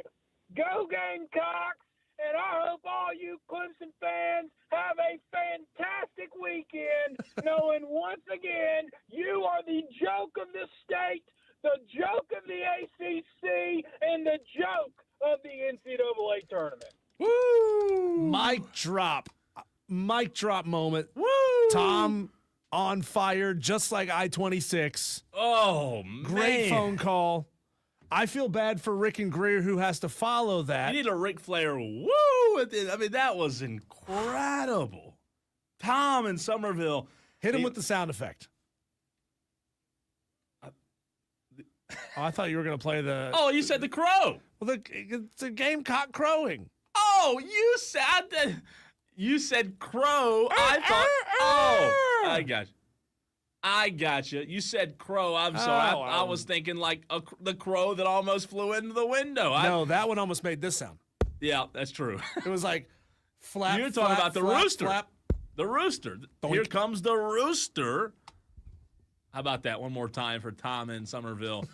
Yeah, that's a good call. Good call. And South Carolina fans, let's see. Before we go to Rick, let's get one more update for you. 51-36.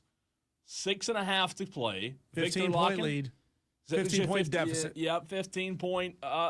It's doable. It's doable. Victor Locken misses. Not doable when you're missing free throws. Stepped out of bounds with the ball, so it should be McNeese ball right here.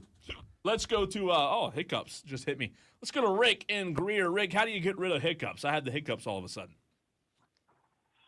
What you do is you hold your hand look where your thumb is, and you pinch right there above your thumb real hard, and you'll quit. Above hiccups. your thumb?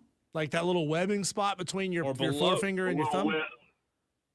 The little webbing spot. You Pinch will it. quit For hiccups? Like you got to pinch it hard or just like kind of hard? Wow. Hard. Wow. How about that? Now, Tom, you root for a chicken, man. How can you crow when you root for a chicken? You can't lick our cocks, is your saying. Woo! Wow. That just got interesting. That's the worst. That's the worst school in the world down in Columbia. They got a good dentist school. They put out a bunch of put out some lawyers every year. Did he really just say that, by the way, like 30 Well, seconds he ago? did Did say he that. really just say that on the radio? He just said that. Rick, Let me tell you. what else is on your mind? Quit crowing, okay? You'll get the beat down when it's football season, okay? You'll get your beat down, okay? Second of all, this is what I hate. I hate the lottery in South Carolina. Why is that? I scratched off a ticket yesterday and won $500. They told me they couldn't pay me unless I went to Columbia. Well, damn, I went to Columbia today. You know how much I got back? How much? $32.50. Come on, people. I drove all the way to Columbia, and all I got back was gas money on $500. I'm mad. Wait a minute. Why? Why? am I What was the missing there? reason? There has to be a reason for this. The government took it away. The IRS, the government. I don't think they tax at a rate of like 90%.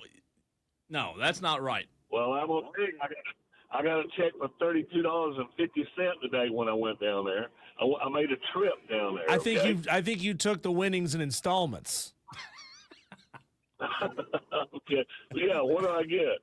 Five payments of $32. I thought I was going to get about $300. You should have at least got $300, I think. I've never won the lottery. I did. That's rough, Rick. But it was a scratch off. Yeah. It's rough. Times are rough. Yeah, times were tough. Okay? But Tom, please shut up.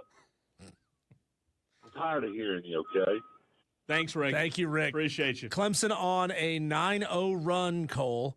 9-0 run. The score is now 13 points. The deficit is 13. 51-38. Victor Locken, I believe, called for a foul on a drive-in from McNeese's number 21. Things just got interesting, man. Maybe It Tom could in get a little- Somerville jinxed. Oh, boy. What if Tom's call jinxed the game, Whoa. the outcome? Save it. Oh, my Put it in the gosh. Louvre, as they say. Well, we'll get right back into this because this is huge. Victor Locken called for a technical foul. Interesting. Technical foul. We'll get right back into Clemson. I said they need to cut it to 10 with 5 to play. They've got it. That's going to be screenshot forever. Oh, that woman's face, she's meme, doing like a meme forever. Yeah. They've got it 51-38, 6:04 to play. We'll dive back into that and the rest of the games going on in college basketball next.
man, things getting tight, but I don't know if Clemson is going to be able to overcome this. 57-42. 15 points. Yep, 15-point lead, 4:11 to go in the basketball game. Let's see who has the inbound. Is it Clemson basketball? It should be Clemson basketball again, down 57-42, So, 4:11 to play. Clemson is doing a decent job playing defense. McNeese is holding the ball for to burn clock. So Clemson is playing decent defense on them. The problem is they'll get it down to 5 seconds on the clock and then score. So that's kind of a double edge or double whammy for Clemson is number one, they're letting them eat up a lot of clock and they just keep scoring. And the problem is when you get down as much as Clemson did in the first half, it takes almost perfection. Here's a three-pointer. Good. Oh, wow, that was big. That was a big three right 12. there. So 57-45. McNeese has it. 3:51 to go. You're talking, 12-point? It's doable, man, right? It's doable. They got to get white hot from 3 right now. It's doable. It's doable, but this is 3:38. Let's go to Bruce, who wanted to weigh in on the phone lines while we wait for a few more minutes to develop with this Clemson-McNeese game. McNeese shot no good. Clemson rebound. Here we go. Bruce, what's up, buddy? Okay, the fellow that called in a while ago about the $500 scratch off, I took a $500 scratch off to Ingles here in Spartanburg a few weeks ago, and they gave me my $500. You can take any winning scratch off up to $500 to a gas station, like I said, Ingles, any QT, and you get your full $500. Only reason they'll give you less than $500 in Columbia is if you owe a medical bill, back taxes, you have a legitimate debt to the state. They will give you less than $500. But you can take a $500 scratch off any quick shop, and they'll give you your full $500. I don't know what happened to him. Thanks for the call, Bruce. Bruce, I mean, in a way. Yeah. In a way, I'm not putting words into Bruce's mouth because he seems like a very polite gentleman. He does. I think he might have just called Rick a deadbeat. He said Rick might have some outstanding tax hospital bills or something. That's good, man. That's good stuff. Off to a commercial break. Let's look at the entire scoreboard in college basketball right now. McNeese, Clemson. It's a 10-point game. There you go. 10-point game. 2:59 to go. Boy, buckle up. This one's going to be fun. How much would your heart break for these McNeese players if Clemson comes back to win this game? Well, mine wouldn't break at all. I would feel really bad for those guys for playing the way that they've played. If they didn't ultimately win this ball game, I mean, it would go down as one of the biggest all-time ever comebacks. I think the biggest ever was 25, and the exact largest deficit of this game. We'll have that for you here in just a second. All right, so BYU is Diesel. They're blowing the doors off of VCU, 52-34. Gonzaga leads Georgia 43-23. I picked BYU. I picked Gonzaga. I didn't pick McNeese, obviously. The next game on the docket is the Wofford Terriers and the Tennessee Volunteers at 6:50, and then you have a few more games tonight. But 5 games have gone final. Diesel, we had 3-1 on the favorites winning. Okay, Creighton was an upset. Purdue was the favorite. Wisconsin was the favorite. Auburn was the favorite, and Houston was the favorite. So we're now at 4-1 today on the favorites winning outright. Only one upset thus far. I clocked the largest deficit for Clemson in this game at 24 points. They were down 24 points with 16-14 to go in the second half. If they come back and get it done, it would represent the second largest comeback in NCAA tournament history. Be big. Which was 25. Be big. I mean, that's a huge comeback. And that's it's a big if, though. Game. Still a lot of time to go. That's right. Tom in Somerville called during the break and said he forgot to it was loud. We had the TV on. I couldn't exactly hear what he wanted to say, but he forgot something or forgot to mention something. Tom, what's up, buddy? Hey, I've always respected Rick. until he said that garbage that came out of his mouth, okay? You know, I thought me and Rick had a good friendly relationship, and then he told me to do something that is just ungodly, okay? So, Rick, you know, you may have lost a friend today, but let's be honest, Rick. You beat us in baseball, but what else have you beat us in, okay? You don't beat us in anything. As bad as we are in basketball, you still can't beat us. So, as far as I see it, I'm your daddy, and so are the Gamecocks. Hey. The Gamecocks are your daddy, Rick, and until you beat us, you can say whatever you want to, but I sure as heck ain't doing what you said I should do, because as far as I see it, that's for you Clemson fans to worry about, because you cannot beat the Cocks in anything. So, you know, go home, cry to your wife. Maybe you'll get lucky, and she'll do what you asked me to do. Hey, Tom. Other than that, you know, go Gamecocks, and I hope all you taters have a great weekend. Hey, Tom, I know that you sent Rick and Greer a Christmas card this year, and I know that you're taking them off of your Christmas card list, which in the South is basically like excommunicating somebody. Is there anything Rick and Greer can do to get back onto your good side? Rick, hey, I'll say this. Here's what Rick can do. Next time Rick calls in, he needs to admit that Shane Beamer and Lamont Paris own, and I mean own, the Clemson Tigers. Thanks, Tom. We got to go. 8-point game. So a lot has transpired during that phone call. It is now an 8-point game. Diesel, this has gotten crazy. So it was 9. McNeese hit a layup to go up 11. Clemson just hit a 3, and all of a sudden, commercial break now. This thing, it's not over. 2:02 to play. Oh my Clemson gosh. down 8, trying to mount the 24-point comeback Oh my gosh, for man. a win against McNeese State. This would be one for the ages, Cole, if they got it done. Here we go. So it's 2:02 to your point. It's 60-52. Clemson trails McNeese and the first round of 64 and Providence. And I tell you what, man, like Clemson's playing really well right now. They're getting hot right now. playing They're well. on a big-time But run. here's the question. Is there enough time? I mean, it's all going to come down to time, They're right? They're down 8 points with 2 minutes, Cole. That's doable. that's 3 possessions. Yeah. If they're getting hot from 3, that's 3 possessions for a lead. That 3 was huge. I mean, that 3 right there, Diesel, that 3 was just so big. We thought earlier it was a ball game when McNeese went up, 25 points. So McNeese has to score. They're inbounding it. Clemson is full court pressing, as you can imagine, maybe going to put some pressure and try to foul. But the problem with full court press is you leave that back door open right there. There's McNeese 2 points. As of right now, McNeese is out rebounding Clemson 41-31. And you're not gonna be able to score a lot of points if you can't get second chance opportunities.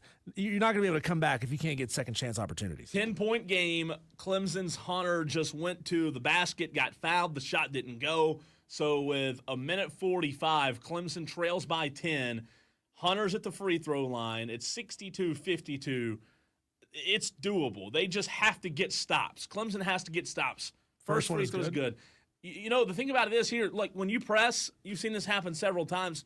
You press and put so much pressure on the front court, you leave, the possibility for an easy layup. McNeese That's what you just had. is doing a great job getting Oh, down the no, court. he missed Missed the second free throw. McNeese ball. They are now on a fast break. Oh, man. This is big. If McNeese can Clemson's trying to foul. They took a timeout, McNeese did. Took a timeout. I'll tell you this, McNeese has to take care of the ball here, man. This is big. I think McNeese still has a good shot of winning it, holding a now 9-point lead, but it's going to be interesting. Texter wants to know, what kind of debts do we think Rick owes to the state? John Dog, what's John Dog up to on the text line? By the way, maybe he's not paying taxes on that ice cream shop / male strip club training facility. By the way, good to see. I saw John Dog yesterday at Ingalls in Spartanburg, Wooling Springs. He says, jump the interstate. Looks like they have it contained. Talking about the fire that is happening down toward where I live.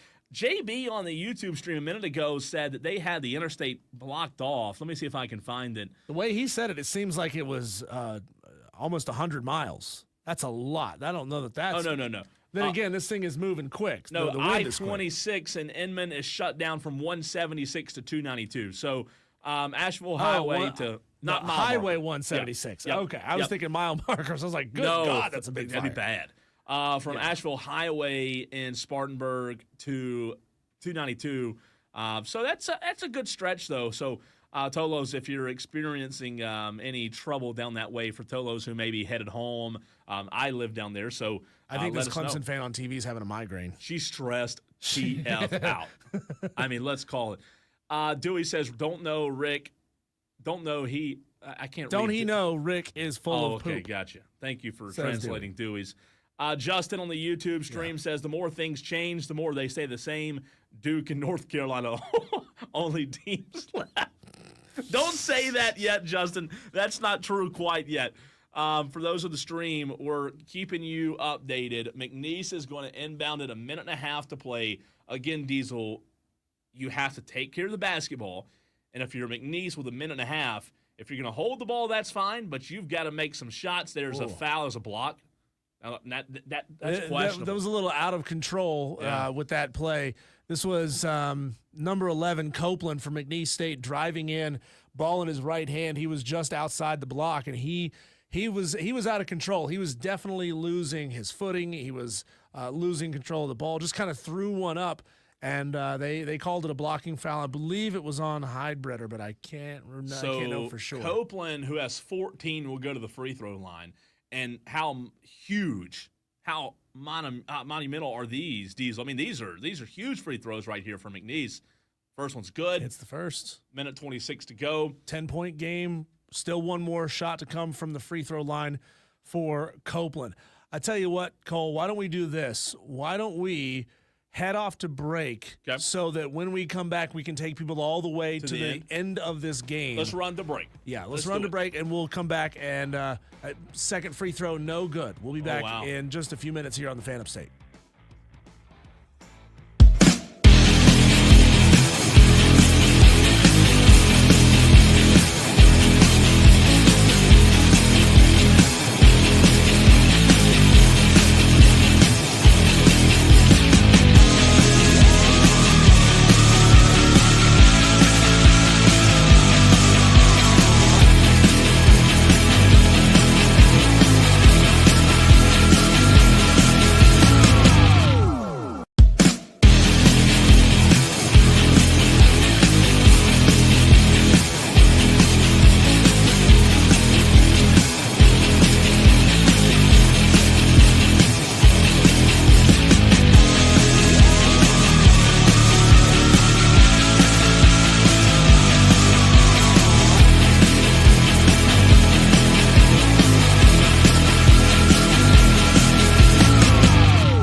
ready to see this highlight on Sports Center all night and all day tomorrow. Number 21 for McNeese State hits a 360 windmill dunk. That was Sincere Parker hits a 360 windmill dunk. Felt like that was going to put the ball game away. Clemson immediately pushes the ball down court, hits a three. We are now at a 5-point ball game with 22.3 seconds to go.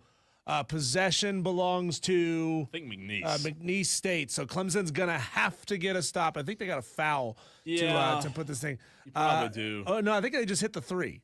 So the ball is in McNeese's hands. They weren't fouled. 22.3 seconds to go. Clemson down 5. McNeese going to inbound from just underneath their goal. They get the ball in. They just start moving it, and Clemson's got a foul to try to stop this clock. They did foul. And they do with 19.9 seconds to go. That's insane, man. I tell you, that windmill dunk was impressive, however, very risky. I mean, you need those points bad, and sometimes that dunk can come back to get you. But hats off to McNeese, man. I mean, look, Clemson down the stretch, especially in these final 5 minutes, Diesel, Clemson has played phenomenal down the stretch. However, it's like I said a few minutes ago, you cannot start a game as badly as Clemson did. Oh, missed the first. You cannot start a game as badly as Clemson did and expect to be able to right the ship as quickly. The problem is you got no production from your best player in the first half. And now you're getting production. If he hits this, it'll be a 6-point game? Is that right? He hit it. So 6-point game, 19 to go. That maybe not such a bad thing to have stopped the clock there. They're taking their time getting it up the court. What are you doing, Chase Hunter? You got to get the ball out of your hands. Wiggins buries a three from at least 5 feet behind the three-point line. Now we've got a 3-point ball game with 11.9 seconds to go. Clemson is fouled and will send number 6 to the line. Number How 6. impressive is it, by the way, that Clemson down the stretch has been able to hit all these shots? Like, Clemson has hit so many clutch shots. And if they lose this game, that's one of the things that will get lost in the story. And I wish we could do full play-by-play, Tolos, but unfortunately we can't.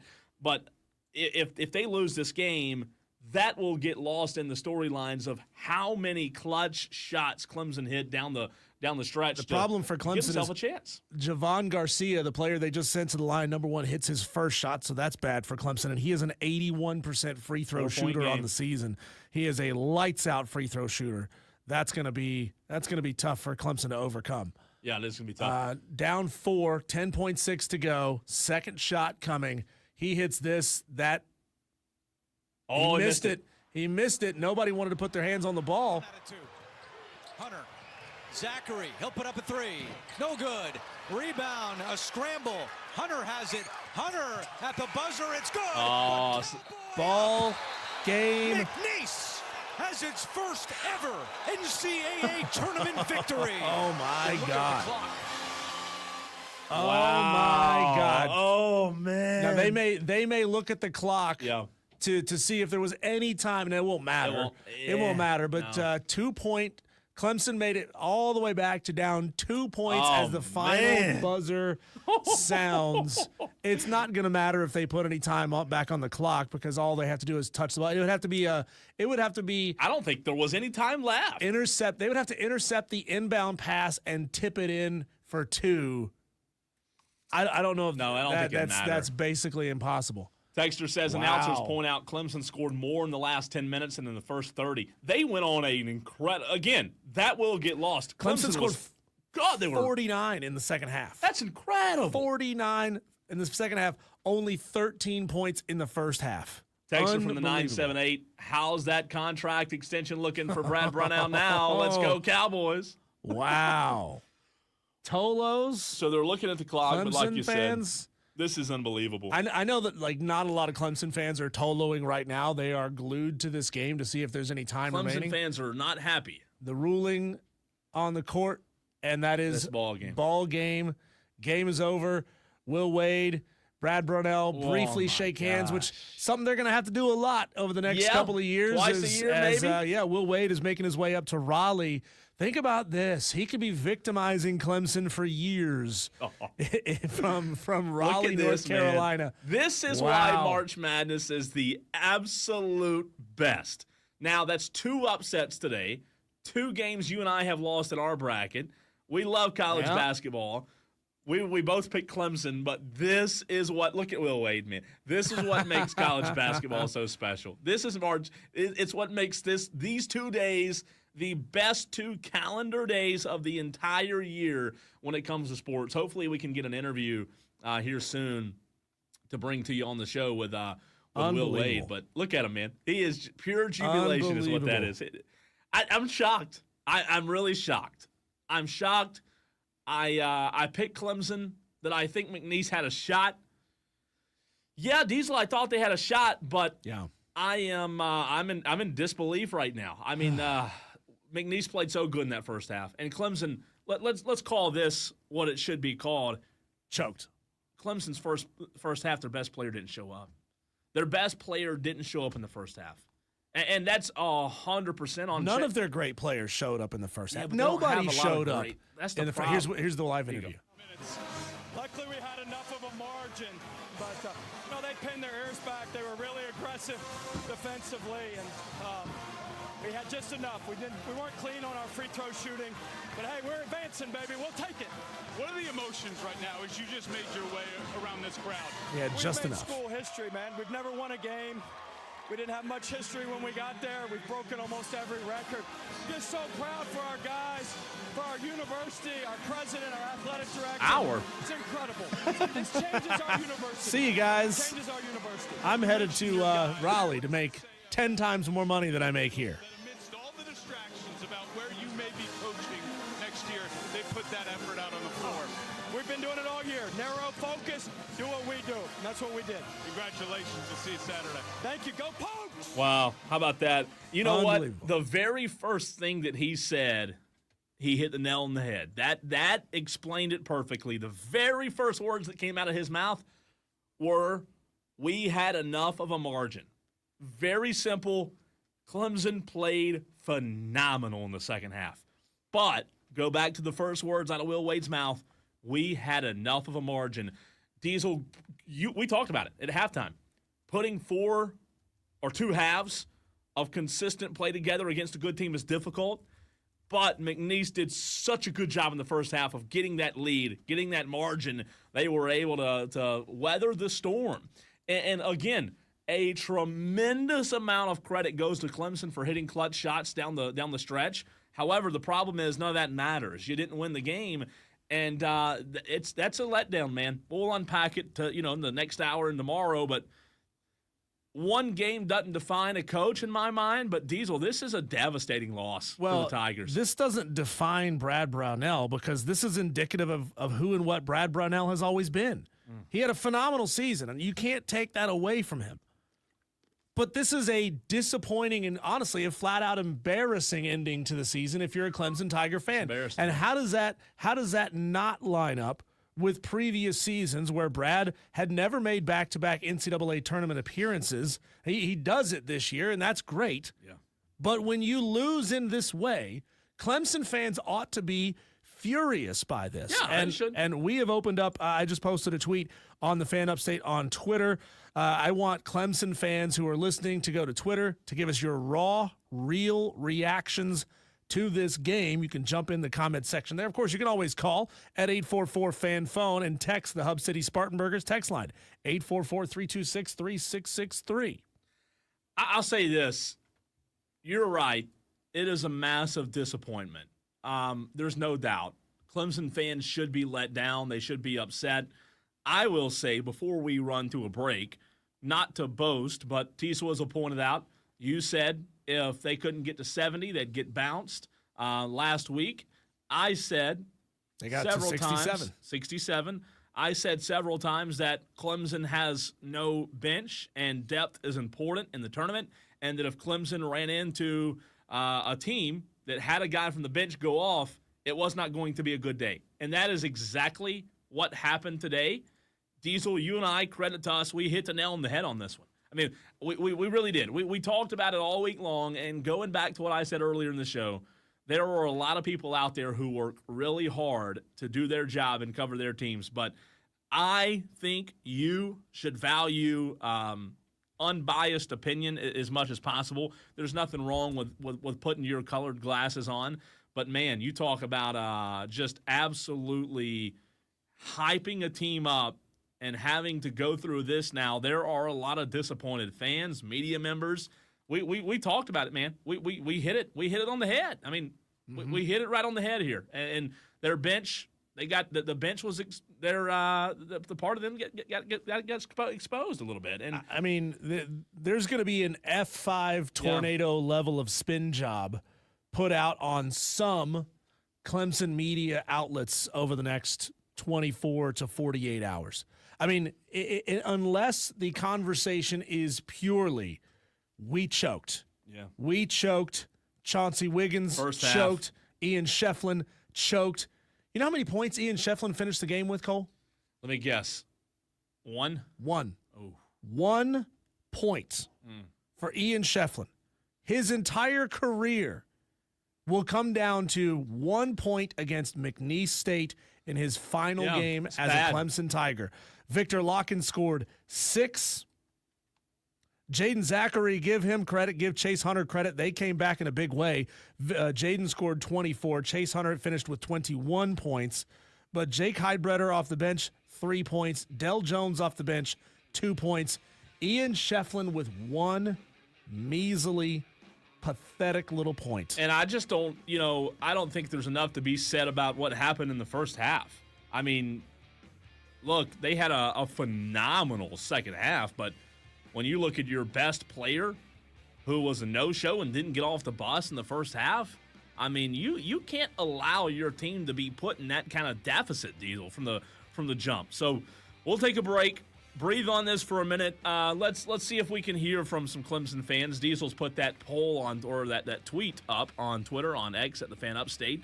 And just a few minutes to breathe, think about what we saw, unpack it, what it means for Clemson, but also all the credit in the world goes to McNeese here. We'll continue the conversation. And you know what we'll do? We'll talk a little Wofford Terriers, Diesel, in the final hour, the power hour of the show. That's next.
Texter says, Cole, please enunciate the N in bench.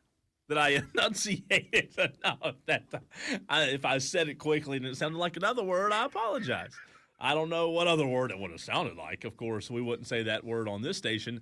But Tolos, we've breathed. We've went to a commercial break. We've calmed our emotions. We have let it settle for a few minutes. And it's now time to hear from you. This power hour, final hour of the show. Usually, Diesel, the 6 o'clock hour starts to taper off a little bit. However, I don't see that happening today as Clemson falls to McNeese in the very first round. Today, not a good day for the Tigers, 69-67. We want to hear from you, Tolos. The phone lines are open at 844-FAN-PHONE, 844-326-3663. You can also text that same number. It's actually the Hub City Spartanburgers text line, 844-FAN-PHONE, F-O-N-E.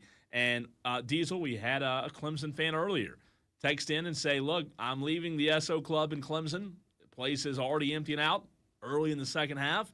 And it's just when it boils down to it, your best players did not show up for the Tigers today. No, they didn't. You can't have a game where Ian Shefflin scores 1 point, where he fails to hit a field goal the entire game. 0 for 4 from the floor, 0 for 2 That's shocking. from 3-point, 1 for 2 from the free throw line. He had 8 rebounds in the game, which isn't terrible. And Locken only had 6, which yeah. you don't expect him to go for 30 or 20 or 15, but what have we talked about all season long when he has those games where he does go for 12, 15, it only elevates him. And he had 6 points. To your point, Shefflin had 1. Wiggins, good game, 10 points. No complaint there. But you look at the bench play. The N was enunciated. Foster, no points. Reeves, no points. Heidbreder, 3 points. Jones, 2 points. And Chase Hunter ended with 21. But Diesel, he did not get off of the plane in, where was it, Providence? Was that where they were playing today? Correct. He didn't get off the plane until halftime. And you just can't start a game that way. If I'm Brad Brownell, I never want to step foot in the state of Rhode Island again.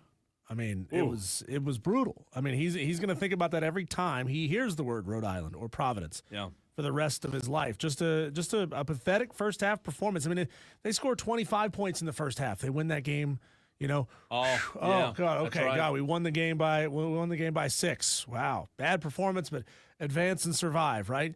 Or survive and advance. We have this going live on our Twitter page at the Fan Upstate. Just put it out there for the world. Clemson falls 2 points short on the epic comeback. Falls 69-67. Give us your raw, real reactions. Starting to get a really good amount of interaction on that. Lil Feldy says, LOL every year. And that's it. Clemson Addict responds, we lost to Will Wade, a Clemson grad who wanted the Clemson head coaching job and would have gotten it last year if Brownell didn't go on that Elite 8 run. He is now at NC State.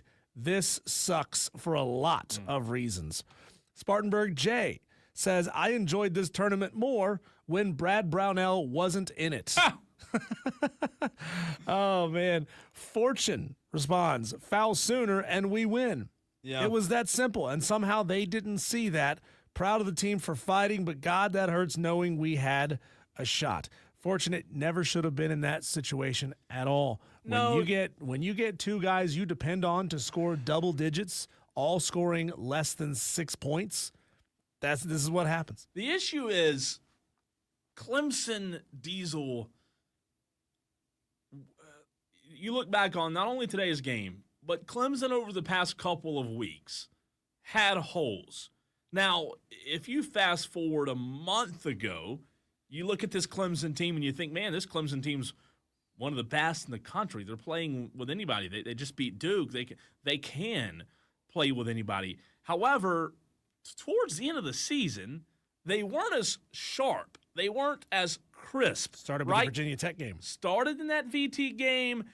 I'm not going to use the term unraveling. They didn't unravel down the stretch, but you just noticed things. You saw signs where they were not as crisp. The ACC tournament, you lost to a Louisville team who you lost to already in the season, in the regular season, right? They're a good Louisville team, not a great Louisville team by any stretch.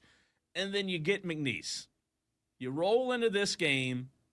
You don't show up in the first half. You barely touched the scoreboard. Was it 13 points in the first half? Yep. I mean, you barely touched the scoreboard. And you know what? I don't care if you're the best team, the 15 Warriors, or whoever you are, the best team ever in the history of the NBA. When you score 13 points in the first half, you're not going to win many games, regardless of if you're playing, the Lakers from 2002 or McNeese Cowboys. It doesn't matter. He said it best. Will Wade said it best. We just had a cushion, man. We had enough. And again, Clemson's valiant effort, because that's what it was in the second half. You can't put words into how brilliant and valiant that effort was.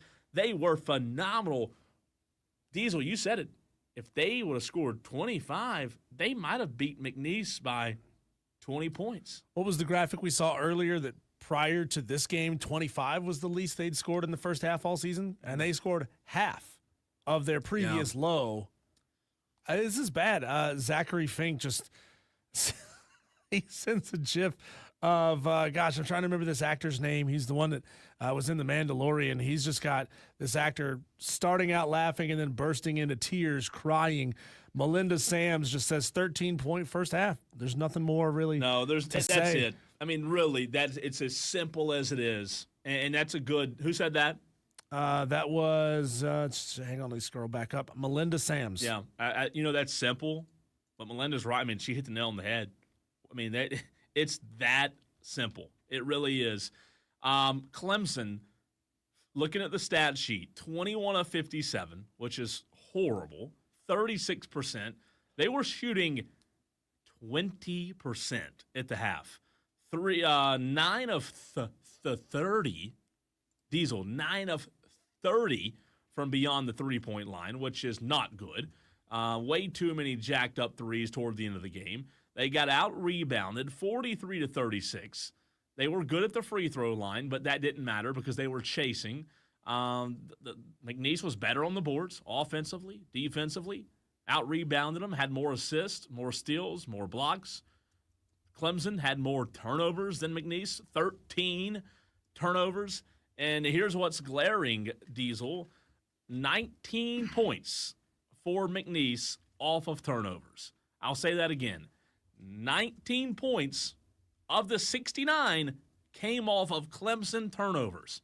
So you take away 10 of those and Clemson wins. But when you have 19 of the 69, you're talking about a 67-50 win for Clemson if they don't turn the ball over. And I know you say, Cole, everybody turns the ball over at some point, at some clip, but 19 of your points in the first round cannot come off of turnovers when you had as bad of a first half as you did. The ink isn't even dry on Brad Brownell's new 6-year contract extension, which, again, we talked about it. He was already on a 5-year extension and had completed 1 year of those 5. So they really just extended him for 2 more years. Got to assume that there was some sort of a pay raise on top of what he was already going to get. So they gave him a raise, likely, and definitely gave him an extension. To 24 hours later, Cole, have this happen. 24 hours later. If I'm Graham Neff, I'm calling up my lawyers right now. Is there any way to get out of this? I'm not going to that extreme. Look, the reality is in college basketball, it's hard to find good coaches, and you've got a good coach. You don't have an elite coach. You got a good coach. You've That's got all a good you got. coach. But at the end of the day, you've got a coach that gives you a shot. Here's my problem with blaming this one on Brad. Chase Hunter was nowhere to be found in the first half. You know, we say this a lot in the NFL. The stars that you pay the most money to, when the lights are the brightest, my team is a great example of not doing that. When the lights are the brightest, the stars who are making the big bucks have to show up. The stars have to show up. Clemson stars didn't show up. Shefflin 1 point, that's inexcusable, Diesel. And what I don't know exactly how many points Hunter had at the halftime break. It wasn't many, if any. I don't think he had any. That's just inexcusable. Like, I know they're not getting paid like NFL stars, but they're getting paid. It's the same principle. They are your best players. Simple. You can't go into a halftime break with Chase Hunter thinking, oh, I hadn't even scored today. It can't happen. It can't happen, and it did. It's disappointing. There's no doubt for Brad Brownell, for Graham Neff, for everybody. There's no doubt. It is disappointing. I don't think it changes your viewpoint on Brad yet, Diesel. It's just I think Brad found something special last year, and it's ultimately going to be a one-off. I don't have a whole lot of faith in Brad Brownell because this is who Brad Brownell has always been. Was last year magical? Yeah. Was the Elite Eight run magical? Yeah. Was this regular season magical? Yeah. But at the end of the day, he's been at Clemson for how long? 50 years? And this is who he is. Great year, crap year. Great year, crap year. Again, I can't put a lot of today on Brad. And I guess that's I put it all on Brad. How is this not on coaching to wake these guys up? These are your stars. These are your star players that a lot of pundits thought were going to take you at least to a Final Four, maybe even a national championship. How do you wake game. him up, though? That is his job. That's what he gets paid. That's what he gets paid $4 million a year to do. But in sports, it doesn't matter what level it is. At some point, everybody has just an off game. So if it's this bad, and it was 31-13, is Brad Brownell's job to go stand in the corner at a halftime in the locker room with his hands in his pocket and say, "You guys figure it out. You're the players. You figure it out." No, he's the coach. So this is why he gets paid tremendous amounts of money. He does get paid tremendous amount of money. But you can't, Diesel, what you have to understand is as a coach, it doesn't matter if you're making $30 million. If a guy's having an off day, sometimes there's nothing you can do. Like I'm telling you, man, you talk to coaches out there, it happens. Your best players have off days. Well, and it doesn't matter if Bobby Knight's standing on the sideline. It doesn't matter if Brad Brownell's on the sideline. If your off players are having off, or your best players are having off days, I can't put the JD says, oh, he should have called a timeout and a run down 10 the first half. I put it on. JD, no disrespect. That's the weakest comment I've ever heard. No offense, but we're not going to blame this loss because he didn't call a timeout on a run in the first half. I just can't put this on Brad. Yeah, but what happens in post-game press conferences when there's a disappointing loss like this? What does the coach always say? This loss is on me. Oh, he has to. Absolutely. He doesn't have to. He says it because it's true. This loss is on me. He didn't. Maybe he didn't have his team prepared enough. Maybe he didn't have his team motivated enough. Maybe he didn't know the right way to adjust to correct what was happening, whether it be in the first half, whether it be at halftime, whether it be in the first 10 minutes or so of the second half. All of those adjustment decisions are on him. That's what he gets paid to do. But there's no players leave, coaches stay. They get hired and fired because of their ability to do that. But a player being cold is not an adjustment, though. A player being cold has nothing to do with adjustments. I'm saying if you're coaching 11 guys in football, 5 in basketball, or how many, whatever it is, sometimes you can't make adjustments for guys being off.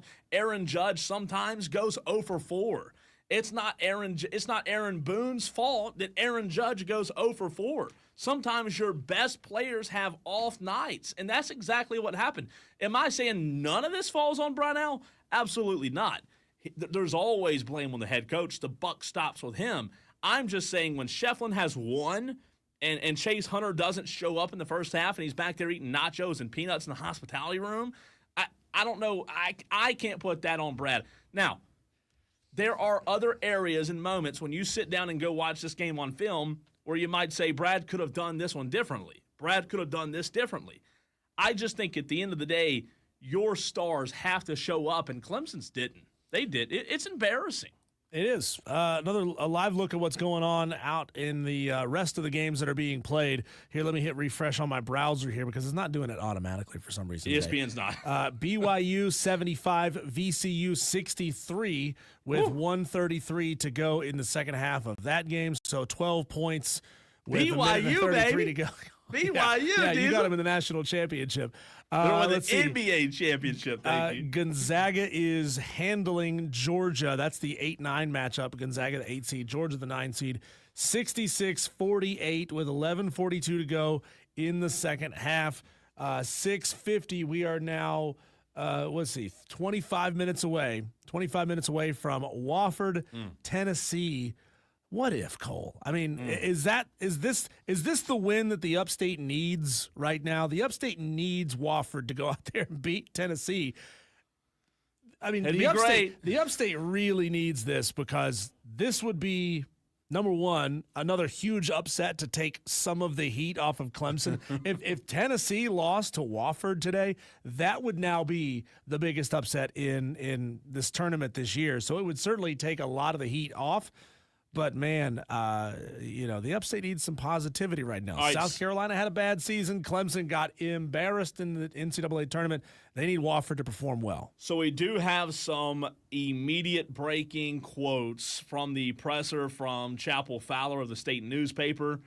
Let's see, 2 minutes ago, Brad Brownell postgame, he says, "Congrats to McNeese. We chose a bad day to have our worst day." Brownell says it felt like the Tigers couldn't get into a rhythm, especially in the first half. He was frustrated that he couldn't help the team get up to speed. Clemson guard Chase Hunter, obviously this hurts. We had a great season, set school records, but this is probably going to sting for the rest of our lives. Clemson forward Ian Shefflin on McNeese. They wanted the ball more. They were more physical, which is true. They were in the paint, man. We talked about it. They were tough down there in the paint. There was a point early in the first half, I think about 4 or 5 minutes into the game, where I saw Victor Locken look tired. Yeah. Like Victor was getting bullied down low, and he had just committed a foul. I think it was when he committed his second foul. He had this look on his face. He was drenched in sweat, and he had this look on his face like, thank God somebody called a timeout. It's like a boxer who's out there getting his face pounded in, and the bell rings, and he's saying, thank God, if I had to stand there for another 15, 20 seconds, I was going to get knocked into the fifth row. Brad Brownell also said at Clemson coach, this comes from Chapel Fowler, the state newspaper, Clemson coach Brad Brownell on his halftime message, "I was trying to get them to relax. We haven't shot the ball well for weeks. And then we're 1 of 15 at halftime, and you can see our guys pressing." So a lot of instant quotes coming in from Brad Brownell and others, and it's going to be really interesting to see what else is said. We might can get some audio from Brownell, if not by the end of the show, for sure tomorrow. It's interesting, man. It's sometimes you just can't wrap your head around these things. Clemson Addict on Twitter sends this with a graphic, says, "Man has been at Clemson for 15 years and doesn't have a single accolade." Well, I'd say an Elite Eight is an accolade. Not a team accolade in regular or postseason. No coaching accolades. He's a good coach. He isn't a great coach, and he has hit his peak. Only saving grace for him was that Elite Eight last year, and he shares a graphic of Brad Brownell's head coaching record, which is now overall 459 and 281 for a 620 winning percentage, 6-8 in NCAA tournament games, 4-4 in NIT games. Doesn't even have a plus 500 record in NIT games. He's a good coach, and again, I think that's where the conversation is, right? Like, is he how much better of a coach is he than a good coach? Also, Diesel, a quick look at our bracket. Rob Brown is going to be beating his chest for the time being. He's at the very top, not at the very top. He is, he is in the top 5 right now. He's one of the 4 who have a number 1 rank. With 60 points. So he has Rob Brown has hit on every one so far today. So congratulations to Rob Brown. He hit on Creighton and he hit on Clemson losing. So Rob Brown will be beating his chest. However, it's not how you start, it's how you finish. And let's see if Roberto is there when it's all said and done. A lot more games tonight. Let's see who Rob picked in this Tennessee Wofford game. Who do you think he picked there, Diesel? He did pick Tennessee. Does he know ball well enough to call Wofford to get it done? He did pick Tennessee. So Rob Brown so far has had a very good bracket. He picked Creighton to beat Louisville. And then let me make sure I said that right with Clemson. Yes, he did. He picked McNeese to beat Clemson as well. So he's done well on his bracket. And it looks like he has some good – oh, hold that. He picked Georgia to beat Gonzaga. Has that game gone final yet? It was close. No, I take that back. It wasn't close. It was – they're still about midway through the second half. All right, so of he that will game. lose that one. He will lose that one. It is 73-48. Again, these bracket challenges, man, there's so much more basketball to be played. But let's give Rob his flowers while he's at the top because he might not stay there long. Congratulations to Rob Brown for being at the top of the bracket challenge.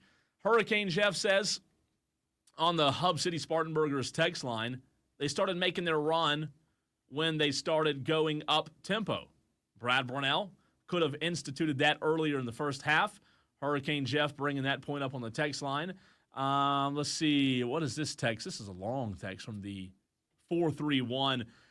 Oh, that's Hurricane Jeff. Appreciate the text there. And again, they did at the very end, they showed a little bit of urgency. Michael in Simpsonville text the show. Did you already read that, Diesel? If you did, I apologize. I won't read it again. No, I didn't in read Michael's. Let's see. Michael says, every coach has plays they can call to get a layup attempt to spark their team. Brad did nothing in the first half. He did nothing. That to me, that screams you give McNeese no credit. Like sometimes you have to give McNeese credit. I can't say he did nothing in the first half there, Michael. I'm not a Brad defender. I've been on the – I don't think I'm a fire Brad guy. I don't think he's a great coach. Again, I think he's a good coach. I think the question we need to have tomorrow, the conversation tomorrow, Diesel, is where is he? From good to great, is he, if it's a scale of 1 to 10, from good to great, is he 1? Is he 3? He's not up there. I'll bet you there's a handful of Clemson fans wishing right now that the rumors had been true and Brad Brownell was leaving for Indiana. And that's it. But then again, I mean, I don't know. Hasn't won a regular season or conference championship game since taking over the job. Is the next hire going to be as good as Brownell, though? Could be. You'll never know if you don't try. That's the thing. That's the logic that leads Clemson fans to who are we going to hire that's better? Well, Will Wade. I don't know that Will Wade's a better coach than Brownell. You could have hired him. I stand just on kicked this. your ass on the court. Brad Brownell's a better coach than Will Wade, and I think most people that know college basketball would agree. You ask coaches, go ask coaches. Will Wade, all the credit in the world, but I'm telling you, man, I talk to a lot of people who know other coaches at the Division I level, and people tell me that Brad Brownell is a very, very good coach. He lost today. I don't think that makes him a failure. I don't think that makes Will Wade better than him. Again, if your best player doesn't show up, people are going to blame you. Unfortunately, you're going to get the blame. I don't think he should, but that's just the way the cookie crumbles. So much reacting to today's games, Cole. Let's keep it going on the other side of the break on the Fan Upstate.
To say that my bracket has been busted, Cole, is a bit of an understatement.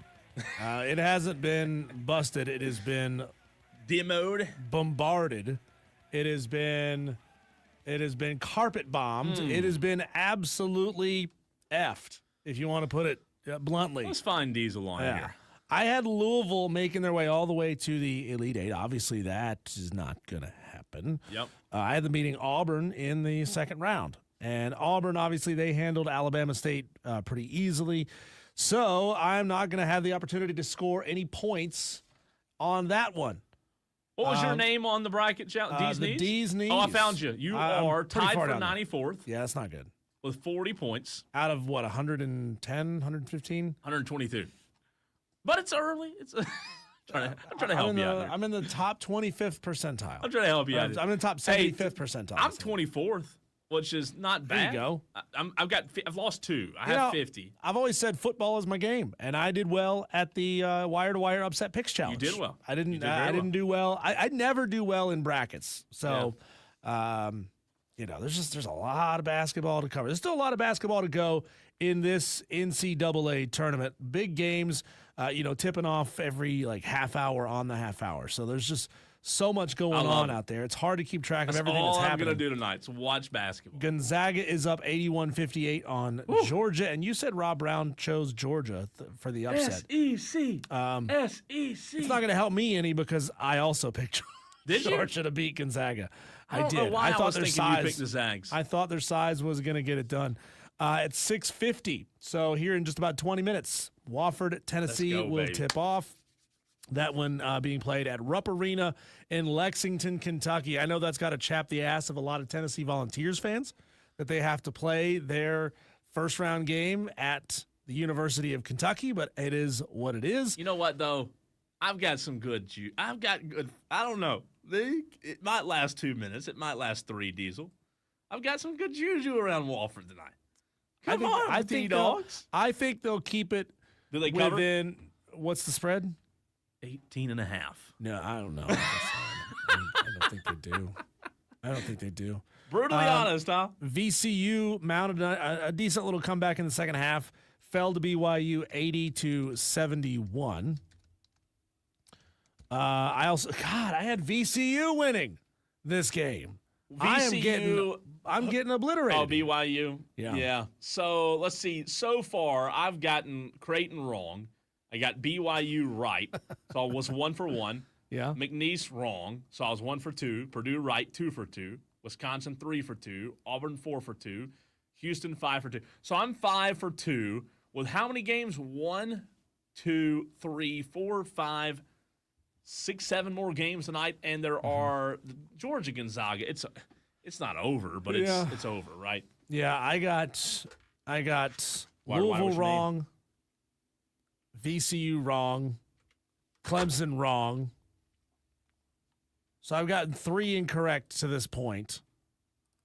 I'm in rough shape, man. I'm in rough shape. Just delete the app. I'm about to get Georgia wrong. God. Delete the app. Burn Mom, the ships. come pick me up. I'm That's not right. having fun anymore. Take your ball and go home.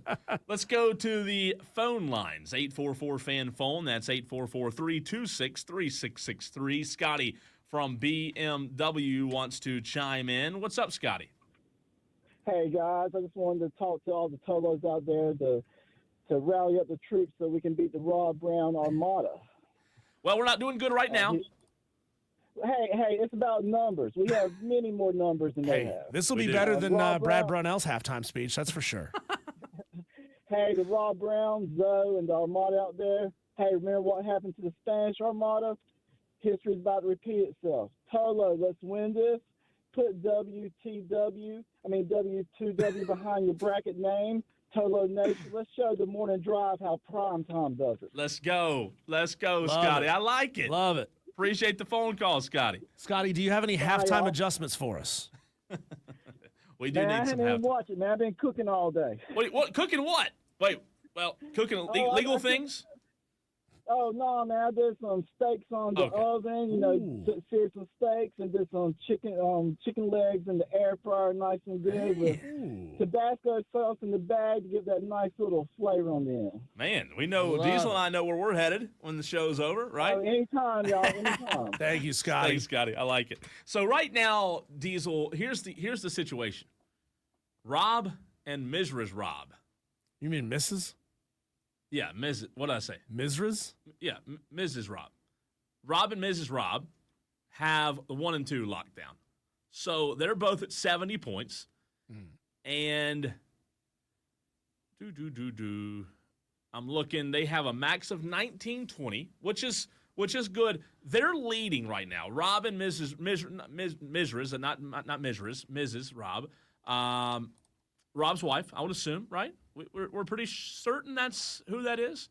They're both at 70, but Rob will, I don't know about her. Rob is going to take a fall whenever Gonzaga goes final. Let's see who she picked for Georgia. Oh, she picked Gonzaga. So Mrs. Rob is going to take the lead. Is going to take the lead all by herself. How about that? Rob's going to be losing to a girl. Yep, and his wife. Yep. And same person. It is. So we'll see. We'll see. Like I said, it's early. It's still early in the contest, but right now Rob's doing really well. Yeah, some big games again going to be tipping off here momentarily. Wofford, Tennessee, and then 7:10, the Arkansas-Kansas game. That's the 7:10 matchup. I don't remember who I had. I had Kansas winning that game. Did you have Arkansas taking that one? I had Arkansas winning. Okay. Yeah. Cal, maybe Cal. 7:25, Yale, Texas A&M. 7:35, Drake, Missouri. And then we got a big, long break until we get the later slate of games starting to tip off. 9:25 p.m. on TNT, Utah State versus UCLA. 9:45, Omaha versus St. John's. 10 o'clock, UC San Diego versus Michigan. That's another big one, Cole. Another 12-5 matchup that a lot of people are calling that one for the underdog. As of right now, UC San Diego, the Tritons, are given a 33% chance to win the game. Texter from the 820 says, Cole, it's easy to blame Brad. That's the easy thing for people to do. I completely agree with you there, Texter. It is surface level. People, they see the loss and they think, oh, well, blaming Brad's the easiest thing to do there. I'm with you. Scotty from BMW says, hey, I have a feeling Rob put 2 of the same brackets just to give him. Oh, there's no doubt he did. Scotty from BMW is claiming, I have a feeling that Rob put 2 of the same brackets in to give himself a better chance of winning. There's probably a good chance he put more than one bracket in the. Is he calling shenanigans? Is that what you're saying, Scotty? You saying shenanigans? You know what? We might need to do a little. Do we know for sure if Rob helped Mrs. Rob Brown with her bracket? I don't know. I genuinely don't know. Top, I don't know how plugged into sports Courtney is, and I love Courtney to death. I've known her for a very, very long time. I don't know if she put her bracket together by herself or not. Top 10, you've got Rob and the Mizras. Is that not? Can I say that? Why can I not nobody say says Mizras? What is Mizras? Mrs. Sorry. Misery Loves Company. That's Mrs. Not Mrs. Mrs. Sorry. Mrs. Diesel is like all of a sudden the when you were in elementary school, did you say good morning, Mrs. Black? I don't know if I did or not. I don't remember say good what morning, I had Mrs. Black in elementary school. Did you go to elementary school? I think so. Does it really bother you that much when I say Mizras? Does it bother you that much? I've never heard anyone say that before. Well, I'm a 40-year-old man and I've never Tolos. Am I wrong? Am I out of line here? Let's do an instant poll. Am I out of line for being bent out of shape over Cole pronouncing it Mizras instead of Mrs. Mrs. Rob Brown. Rob Brown's also there. Drewtopia at 3. Also at 3, I Got This TRBS. Big Daddy's at 3. Finnegan Wake at 3. Swiss Army at 3. Play-by-play JB's up there as well. Ooh, crushing the game. Brooke R. Cole runs a 5.240 is a name of a bracket. Love it. I like these names, but I also you can't see who it actually is. That's the only bad part of it.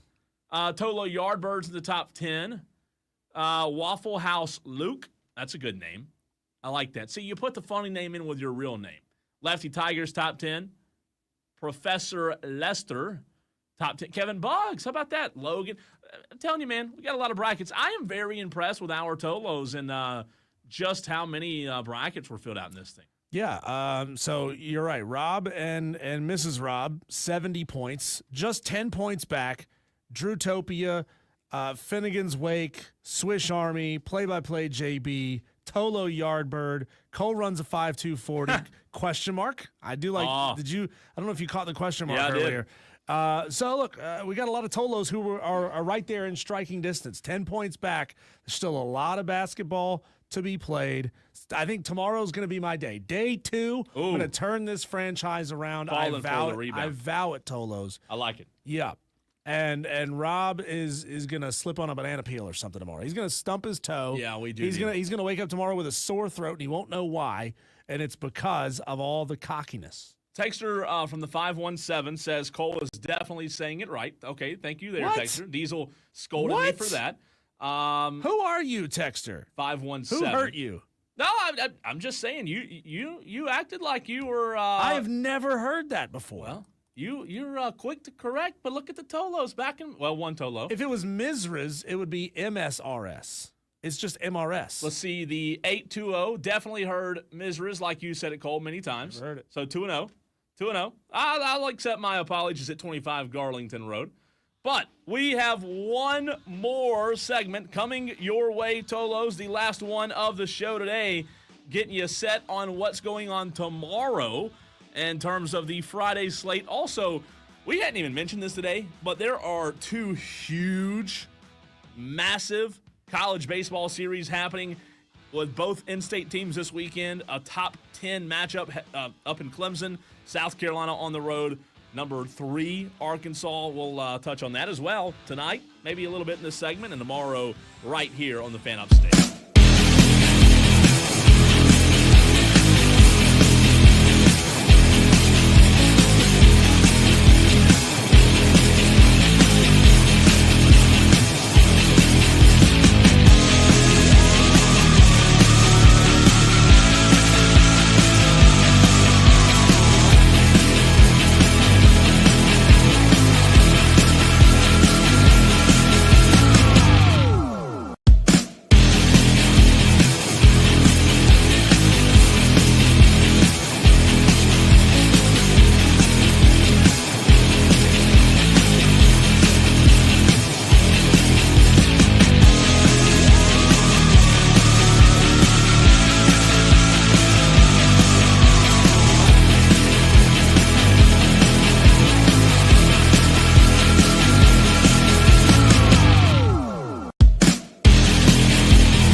Final segment of the show, and it's your last chance to text the Hub City Spartanburgers text line at 844-FAN-PHONE, 844-326-3663. A lot of interaction today. I mean, good interaction, Diesel, on the text line. I don't know how many exactly. I'm scrolling down. I would guess over 100. Very interactive show. And we will do the same thing again with you, Tolos, tomorrow as we're needing some interaction. First game tomorrow, Diesel, Baylor, Mississippi State at 12:15. Who'd you have advancing out of that one? Do you remember? I got Baylor beating Mississippi State, which means Mississippi State will beat them by 30. I gotta look. I don't know. Baylor. That's a good. That's 8-9. 8-9. Yep. I don't remember who I had winning It's that. a slight upset. Mississippi State is the 8 seed. Baylor's the 9 seed. You know what? I've got to find that one. Oh, I've got Mississippi State winning it. Well, good news is if I pick a team to win, they're gonna lose. So if anyone picked opposite of me, you're gonna have a really good bracket. You also have Brother Contreras says he's sticking with Mississippi State to win. I think that'll be a good game. I think that really Should will be. be. By the way, it's a 1.5 point spread. Yeah. Close. Vegas calling for a close one there, or at least expecting a close one. However, they are not expecting a close one. Don't look. Guess the spread, Diesel. 12:40 tomorrow. Robert Morris in Alabama. Bama favored by 17.5. 22.5. Ouch. Yeah, that's disrespectful. That's a lot of. I think I saw something earlier today that the Robert Morris head coach came out and really like bagged on Vegas for being so down on them, for setting the spread so high. Robert Morris, you better cover now. You better cover. But I did see a tweet where Mr. Mustache, their player that I can't ever remember his name, one of the power forward who's really good for Alabama, is questionable. Not sure if he's going tomorrow. Not Sears, but the white guy. Right, that narrows it down. So that'll be a good game. We'll see how long it stays close. Lipscomb, you remember what their mascot is? Lipscomb, weren't they the Bison? I think that's right. I was going to say Lipscomb Bears, Bison? but you're right. It's B. B was right, Bison. They are underdogs by 14.5 points to Iowa State. Colorado, Memphis tomorrow. Colorado State's. So here's what I don't fully understand when you talk about these postseason games, Diesel. For example, number 12 seed Colorado State is playing number 5 Memphis. So according to the seeding, a 5 and a 12, you would expect who to be favored? The 5. You expect 5. Colorado State's favored Over Memphis. We had a guest on. I think it was Evan Miyakawa was talking about a key injury player? for Memphis, Maybe that's why. and that's tough because I never went back and changed mine. I had Memphis to go on a little bit of a Memphis run. is a good team, though. They're a good team. Yeah, I don't know that they'll need them to get past Colorado State. The problem is I haven't beat them Maryland too, making the Sweet 16. Yeah, we'll see. Duke versus Mount St. Mary's. Diesel, guess the spread.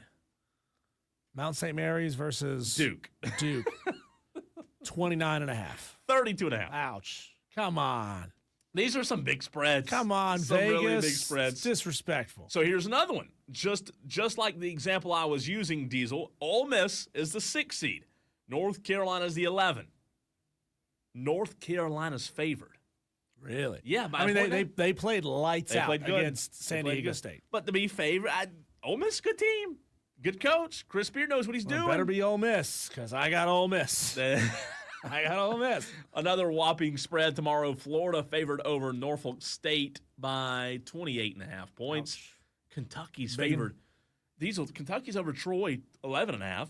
Well, good news is Mrs. Rob Brown has Kentucky winning the national championship. That's not going to happen. So she's going to fall out quick. Does she? That's her national championship. She's got Kentucky winning the national championship. That's how we know Rob didn't help her with her bracket. Who was Rob's? Rob was Florida. Rob had Florida. Did he? I'm saying that. Oh, he already dropped. That other game must have went final. He's back with the common folk now. No, Diesel, he had Auburn. He had Auburn winning. Auburn winning the whole thing. Yep. So Courtney leads right now all by herself. How at the top. about that? You need to she should take a screenshot because that's something to be proud of. Tell all our friends that all these smart sports guys who claim to be, geniuses. Mm-hmm. I know more sports than they do. I know more sports. Maybe she should have her own show. She should. Shout out Courtney. That is awesome. That is awesome. That Georgia game must have been the one that went final. So tomorrow, there's a full slate of games. Now, let's see, in relation to today, Georgia-Gonzaga did go final 89-68. That is 1, 2, 3, 4, 5, 6, 7 that have gone final. Diesel, of the 7, we've had 2 upsets. Okay. 7 games today, 2 upsets, which is kind of on par, right? Mm-hmm. Like, we were talking about that. I did ask Evan Miyakawa how many upsets should you try to bake in based on just statistical analysis of the last 25, 30 years. How many should you bake in? And he couldn't give me a number. But I thought, my theory is you should probably bake in 4 to 5.